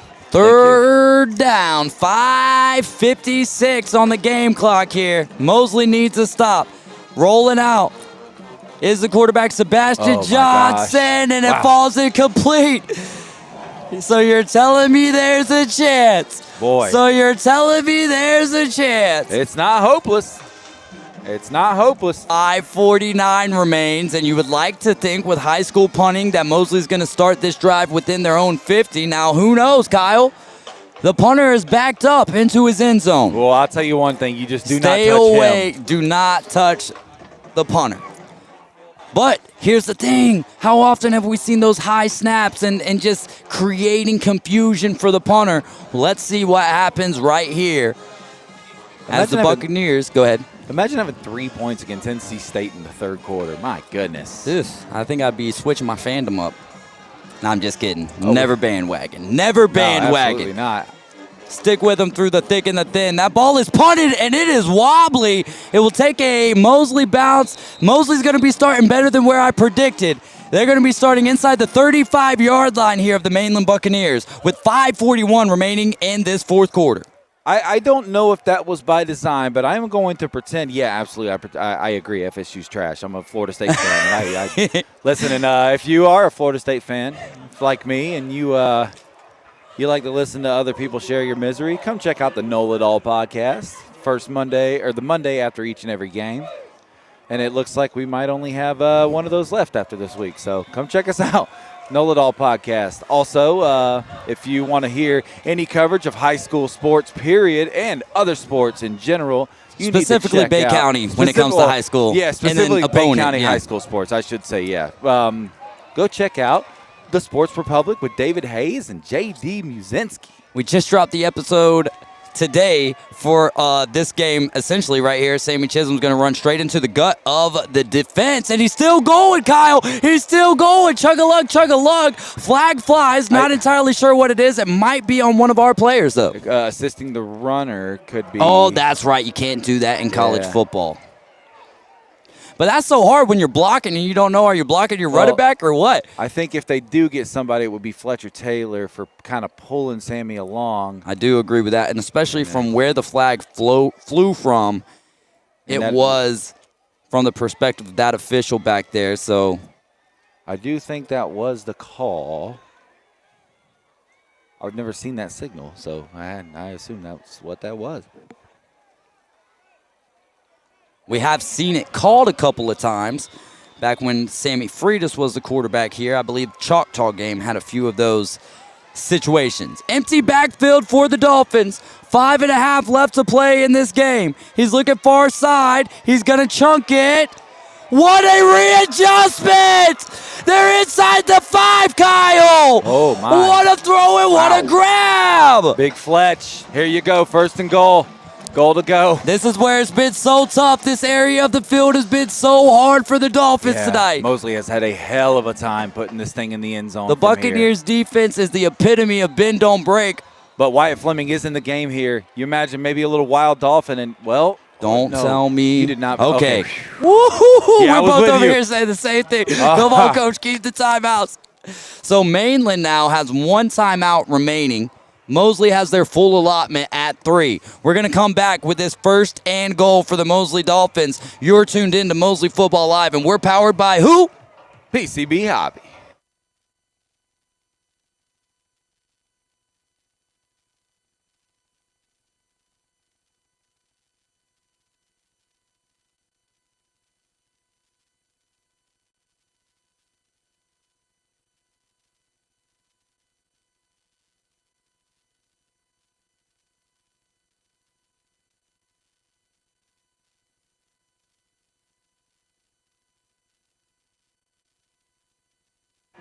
Here comes the Mosley offense. They're set up. This ball's at the 4-yard line. It's first and goal with 5:15 left to play in the ball game. It's 36-24 Mainland. Wyatt Fleming in the game. JP Holsenbach under center. They give to Sammy Chisholm. Wow, he's in the end zone. Kyle, what a run there. What a block from Sticks. And the score is 36-30 pending the extra point. What a drive, what a run, what a connection from J.P. Olsen back to Fletcher Taylor to get him within the 5. And on the very next play, Wyatt Fleming with a setup block, the handoff from J.P. Olsen back to the junior, Sammy Chisholm on the junior-to-junior connection. And the Dolphins are in for 6. And this ball game got a whole lot more dramatic with 5:09 left to play. Talon Moore setting up for the extra point. This will make it a 5-point game.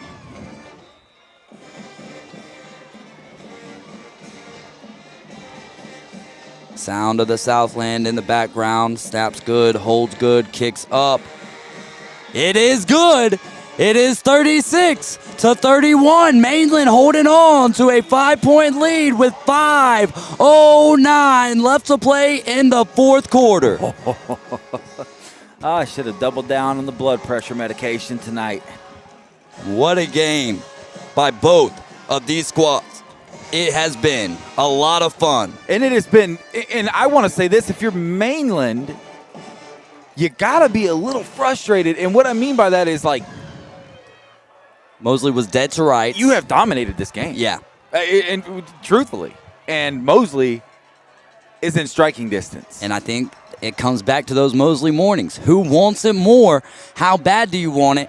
And then you give them an inch, and they'll take a mile. We'll see how it all plays out, though. There's still a lot of football left to be played here with 5:09 remaining on the game clock here at Daytona Municipal Stadium, right across the street from the Daytona International Speedway. Okay, Dave, there was a personal foul at the end of that play, so this kickoff's going to come from about the 50 or to maybe the 45. The 45. Yeah, so and, I don't try an onside Okay. kick here. No, we're Okay. 0 for 2. We've gotten close. I love it, but you got to travel the field on me right now. You've got to travel the field on me. Yeah, I like that mentality. Now, if he goes for it, I don't blame him. I don't blame him if that's what coach wants to do. It's his team, and he knows his guys, you know? Me personally, no, I don't do that right here. Even with the favorable field position, I want to kick it. I want to kick it deep, and maybe a little trickeration onside kick where you try to pop it up real high and get your team down there and maybe try to force a turnover, but they're going to go right at him. And they got it! Oh, no. Hold on. All right, Mainland holds on to it. Mainland holds on to it. Wow, I thought that ball popped out, and Gavin Molden was able to get on top of it, but it did not go that way. So Mosley tries kind of an onside kick there, and now Mainland will start this drive from their own 35 with 5:09 left to go here. It's a 5-point ball game, y'all. Yeah, I don't think there's a wrong decision to make right there. I mean, your defense has got to make a stop regardless, Dave. That's the key. And giving them the ball at the 35 is not the end of the world compared to where they have started some of these drives. No doubt about that. No doubt about that. But now it's time to button down the hatches and get to business. This is just absolutely massive. This is not week 4 of the regular season, David. This right here, who's going to Ponte Vedra in 7 days? Stacked wide receivers. Ball's out. Ball's out. Mainland recovers. Braylon Simmons and the Buccaneers recover. but that's a little bit of a loss of yards on first down, Kyle. Yep, and they're getting fired up. Mosley faithful getting fired up. Yeah, I need you Play to fire loud. down and get off of that ledge right there, bro. I ain't getting you out of this netting. I can tell.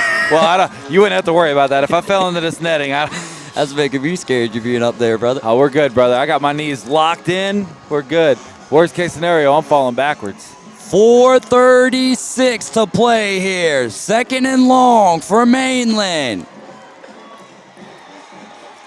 They're going to fake the run. Pressure's on him. He goes down.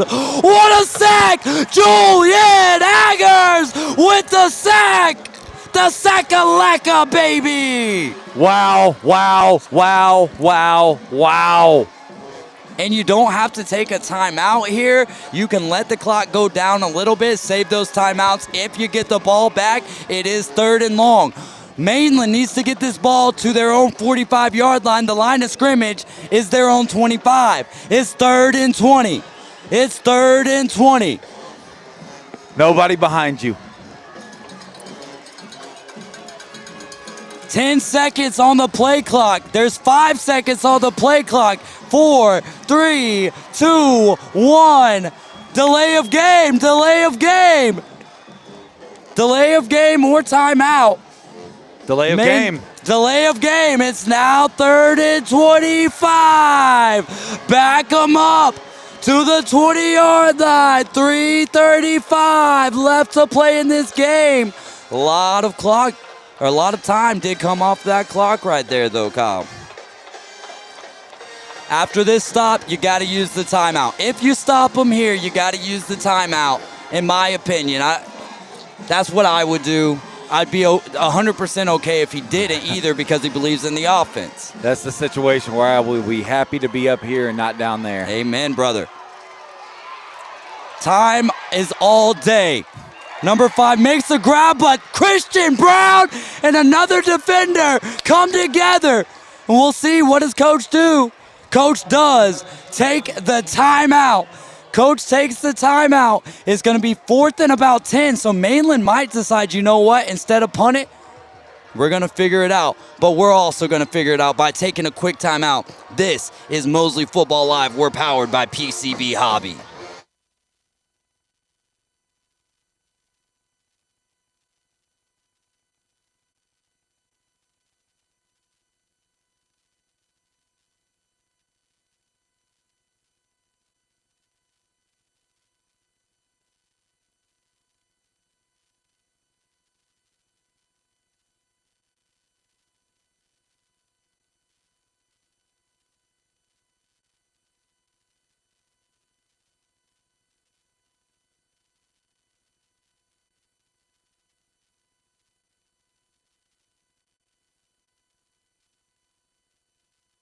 Kyle, the drama has heightened to potential heights we didn't know it could get to. The score is 36-31.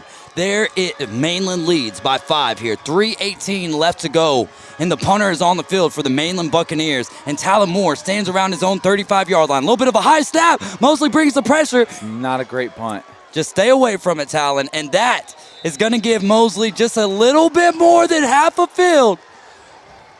And they could advance to take on Ponte Vedra next week. Wow. This is why we play the game, baby. This is what it all comes down to. 5-point lead for the Buccaneers. They're calling this thing out in Ponte Vedra territory, Dave? No, okay, never mind. Ponte Vedra territory. What did you mean by that? No, Ponte Vedra territory. You're like, hey, they're putting us in another stadium. Oh, my goodness. Oh, wow, they're putting us a couple hours back up the I-95. Wow, Mainland faithful, Mosley faithful. What a contest we have witnessed tonight with our very eyes. This is just, sometimes I love this. I love every minute of this. But don't pay for the doctor bills, Don't you sometimes wish you could watch one of these games without a stake in the game? Sammy Chisholm up the middle. He stays on his feet. He gets across the 45 into Mainland territory. What a big run. Kind of keeps his balance, falls forward. Underneath 3 minutes to play here. I need someone to let me chew their fingernails. Going back to Sammy. Sammy opens up a big hole. Takes a real hit that would actually be targeting. It's not called, and he'll go down to the 30-yard line. It's a real hit. I don't disagree. I mean, I'm just saying, I'm not asking for the flag. I'm just saying that's actually more similar to targeting. Carson Griffin in motion, said, why not? Let's go trifecta. Sammy Chisholm bounces out. He loses some there. We're at the 2.5-minute mark. That's going to be holding against Mosley, and back them up 10. I wonder what you do here. You like 2nd and 13 better, or do you like 1st and 20 better? You probably take the yardage, huh? I personally would. Oh, illegal substitution on Mainland. My wow. goodness. That was not what we were expecting at all, but that's an illegal substitution which will freely give the Mosley Dolphins 5 yards. Thank you, Bite Me Custom Treats, as now we're at the 25-yard line. Mosley trailing by 5 with 2:25 and counting left to go in the second round of the FHSAA state playoff game. Oh, my goodness. Man in motion is Carson Griffin. JP's going to find Carson. He's going to, drop it. That ball's incomplete, making it 2nd down and 5 to go with 2:10 left on this game clock. Uncharacteristic would be the exact word for that right there. But, oh man. I'll tell you what. Tell me. This has been a hell of a game. Absolutely. To say the very least. And if you were looking for a playoff football game, Dave, this is you happened upon it right here. This fits the bill. 3 wide receivers at the top of your screen, and JP Holstenback walks away looking at the head coach of the Mosley Dolphins, Tommy Joe Whitten. Sammy Chisholm and JP switch places. 10 seconds left to go here on the play clock. They're going to give it to Sammy. Sammy's got some room. He'll get to the 25. It'll be 3rd and 5, Kyle. Misdirection right there. Tried to catch him off guard. Almost caught him, too, but almost. Great perimeter play by the Buccaneers defense. Absolutely. And this is where we've seen that Buccaneer defense tighten up all night, and they have forced J.P. Holstenback to make 3 massive, crucial Watch mistakes. Carson Griffin. Watch Carson Griffin. He's going to cause a distraction. Fletcher Taylor over the middle.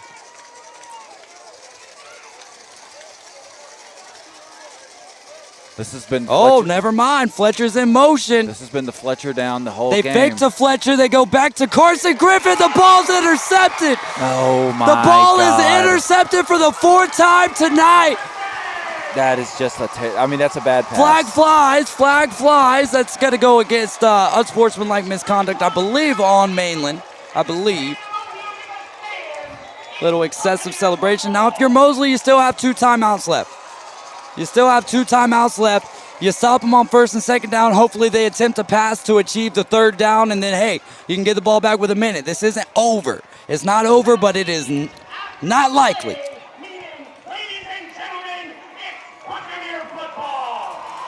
What a play there. What a play by the Mainland Buccaneers defense. Tip drill action. We always talk about when those balls are tipped, man, a good defensive back is going to have a nose for it, and he sure did right there.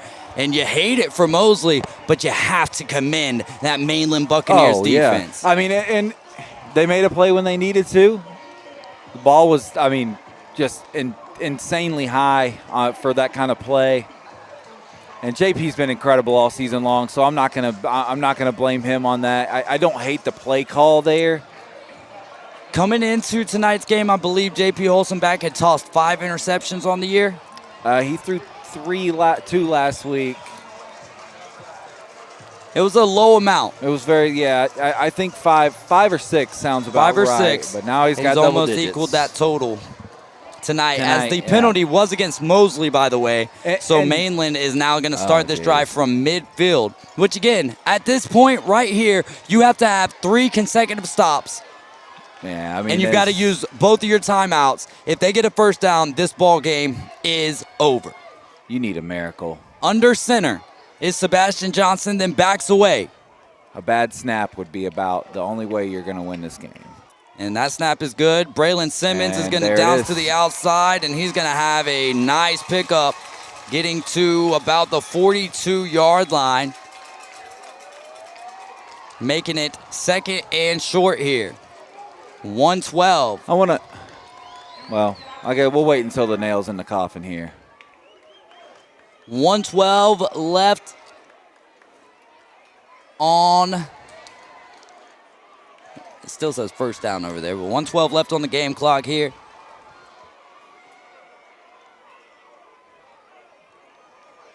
And a first down will essentially eliminate this ball game. Mosley has one timeout left. There's 112 left on the game clock. I'll use this opportunity to do it. I mean, you know, whether a miracle happens or not, Dave, if you'd have told me that this team was going to win double-digit games, advance to the second round of the playoffs, and play a damn good Mainland team to the final whistle in a one-possession game. And being down 20. Let's not forget that. They were down 20 points in this game. Yeah. If you tell me all that, knowing what this team lost, oh yeah, I would have called you crazy. And but besides the injuries, but like coming into this season with a new quarterback after losing a 3-year starter, it's just been an incredible season, man. I mean, they're going to have another chance here. They're going to have another chance. It's going to be 3rd and short. Mosley makes the stop that they need. And now, at this point, there's 1:05. So let's say Mosley stops them. Then 40 seconds are going to, they might very well go for it. But either way, you could feel safe to say that Mainland can eliminate 40 more seconds off the clock. So that'll take you around the 20-25 second mark, and then is when it really gets convoluted. There are two totally different definitions to improbable and impossible. It's extremely improbable. Yes. But this is why we play the game. But it was also impossible for Mosley to come back from that 20-point deficit. So, in my eyes at least. And I'm proud that this team got to this point, Dave. I mean, I'm proud of both of these teams. Whoever wins or loses tonight, these teams left it all out on the field, and that is all that you could ask for. I do hope there's a video broadcast of that game next week. Stunt in the middle. Oh, they got him. Sebastian Johnson, the quarterback, is going to pick up the first down, and Mainland is going to move on to take on Ponte Vedra. There's 59 seconds left on this clock, but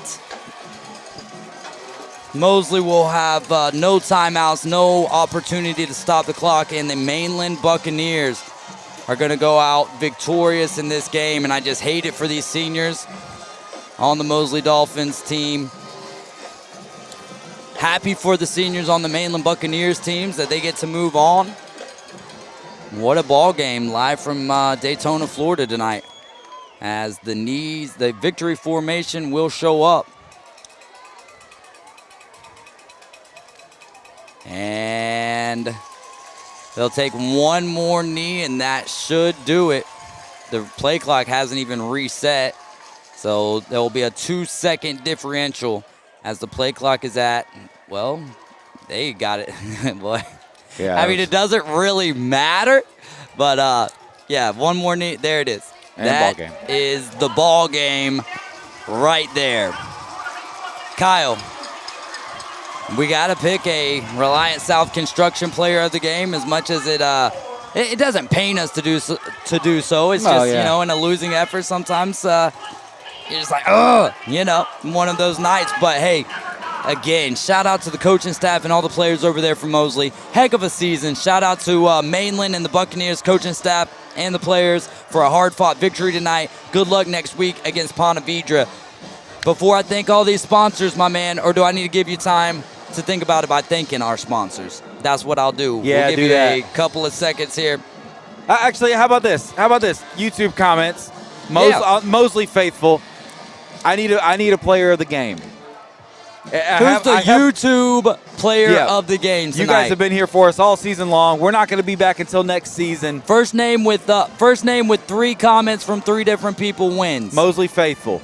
This is a Mosley player, by the way. So give us some love. While we're doing and do that when you read some comments, and I'll keep track. Arbor Properties, Cox Pools Commercial, Jessica Ling Insurance, Panama City Moose Lodge 1389, Reliant South Construction, Steverson Air Conditioning, Whitehead Plumbing, Dermatology Associates Skin and Cancer Center, Rosemary and Thyme, Sonny's Barbecue, Tzatziki's Mediterranean Cafe, that's and what I thought, Waborski, Bradley, and Fleming. Then again, PCB Hobby, Mr. Eddie's Barbershop, Beach House Sales and Development, Bite Me Custom Treats, Countryside Lawn Care of Bay County, GolfWithJ.com, Price and Sons Fencing, KL Skaggs Heating and Air Conditioning, then a couple of podcasts to shout out as well. The Sports Republic with David Hayes and JD Muzinski. We do we do high school football, but we also do a little college football and NFL. Leave it at the table. Tell everybody about that real quick. Hey, leave it at the table. We are live every Thursday night at 8 p.m. Eastern Time, 7 p.m. Central. Find us on Facebook or on YouTube. We do prefer YouTube. We are a show about everything and nothing. We have just a great time doing it. Obviously, this Thursday, we will be off as it is Thanksgiving. But check us out. That is myself, Kyle Wright, and Drew Gorman. And we just have a great time. And Danielle Guillory is also a full-time staple on the show now. So come check us out. And, of course, the Know It All podcast. If you want to hear me crash out about Florida State football, I mean, that's the place to do it, because I will be doing that this coming up Monday. All right, man. And then also don't forget about the Inside Drive podcast with my guy, Ryan Mulvey. And then, well, Braves dug out. It's too late for all of that now. And also the local sports podcast. Make sure to check them out. All right, Kyle, Reliant South Construction player of the game is? They are spamming a different number right now, and it came down to two players for me. It had to be Sammy Chisholm tonight, though. Yeah. Sammy was the lead candidate in my head, but we do have this unspoken rule where we're like, we try not to give it to the same person twice in one season. But Sammy had a hell of a game tonight. I mean, they're not even within this game. I also want to give a shout-out to Julian Aggers. Yeah, Julian Aggers played his Aggers off tonight. Yeah, so I think if we can have co-players of the game, if they will allow that. That's what we're going to do. Sammy Chisholm and Julian Aggers. Yeah. Aggers, I mean, he played lights out. Cole Archambault had, when we go back and look at this box score, we're going to be like, oh, wow, man, those numbers were very impressive. Mainland they did what they've done all year long and just find a way to win. So Mosley tried their best, but 4 interceptions is hard to come back from. And JP Holzenbach's going to be here next year, and he's going to remember that. And the steps he took throughout the season, it was phenomenal to watch. And they were bad throws, Dave, right? We're going to call it what it is. There were some bad throws in there, but JP has been incredible. This team is not even close to being to this point. He was one of the best quarterbacks in the state this year. I mean, statistically, and especially in our class and in our region. So JP had an incredible season. He just had a rough end of the season, but this is the playoffs for a reason, and these teams are good, and these teams are not here for no reason. I want to use a second before we sign this thing off tonight. You and I lost a very close friend yesterday. And I just want everybody out there to know that you never know. You and I had a conversation about this last week on why I keep my friends close. You never know what can happen.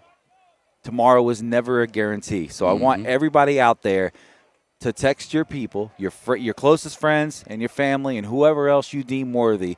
If you get an opportunity, send them a text, give them a phone call, just something. Tell everybody that you love them, man, because tomorrow's never a guarantee, and life is not fair sometimes, and it's been a rough day, I think, emotionally for us, but we came out here, and I think we delivered a hell of a broadcast tonight, and what a phenomenal season, brother. What a way to end it. Obviously, we wish it was under different circumstances. I don't think I've given my mom or dad a shout-out all year long. So, shout out to my dad, to my mom, to my brothers, Will and Phil. Shout out to you, Alex, too. And to my papa and the rest of my family, everyone. Shout out to Tyler Spalding for, Thank you for being coming in and running the camera. JD Muzinski for all the work that he puts in on the Sports Republic podcast, and just his growth as a podcaster has been phenomenal as well. Absolutely. Any other shout-outs?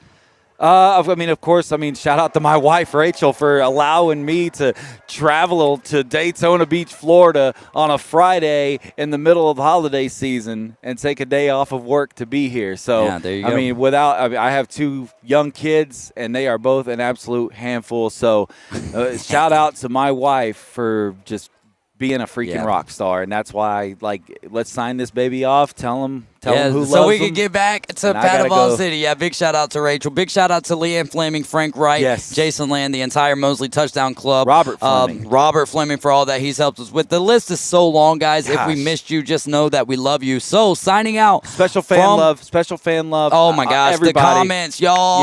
Yes. Everybody Round of applause for that you. watched us, that loved us, that supported us all season long. I want to give a special shout out to Mama Chima, Miss Rachel. Yes. I mean, you have been an absolute blessing. I almost This dude tells me to stop it. It keeps on going. Nah, I almost teared up a little bit there, Yeah. just thinking about, like, because this was our last game with her. I know. Tonight. So She's gonna well, come. She's she'll gonna be come here. back. She'll be here. It'll be her last time She'll- watching Joseph Chima watching Joe, as a but- Mosley Dolphin. Guys, again, thank you so much. So for our final time of 2025, so sad to say that. Your final score here is Mainland 36, Mosley 31. For Kyle Wright, I'm David Hayes, and just remember the only important thing that I've said all night: Jesus loves you, and so do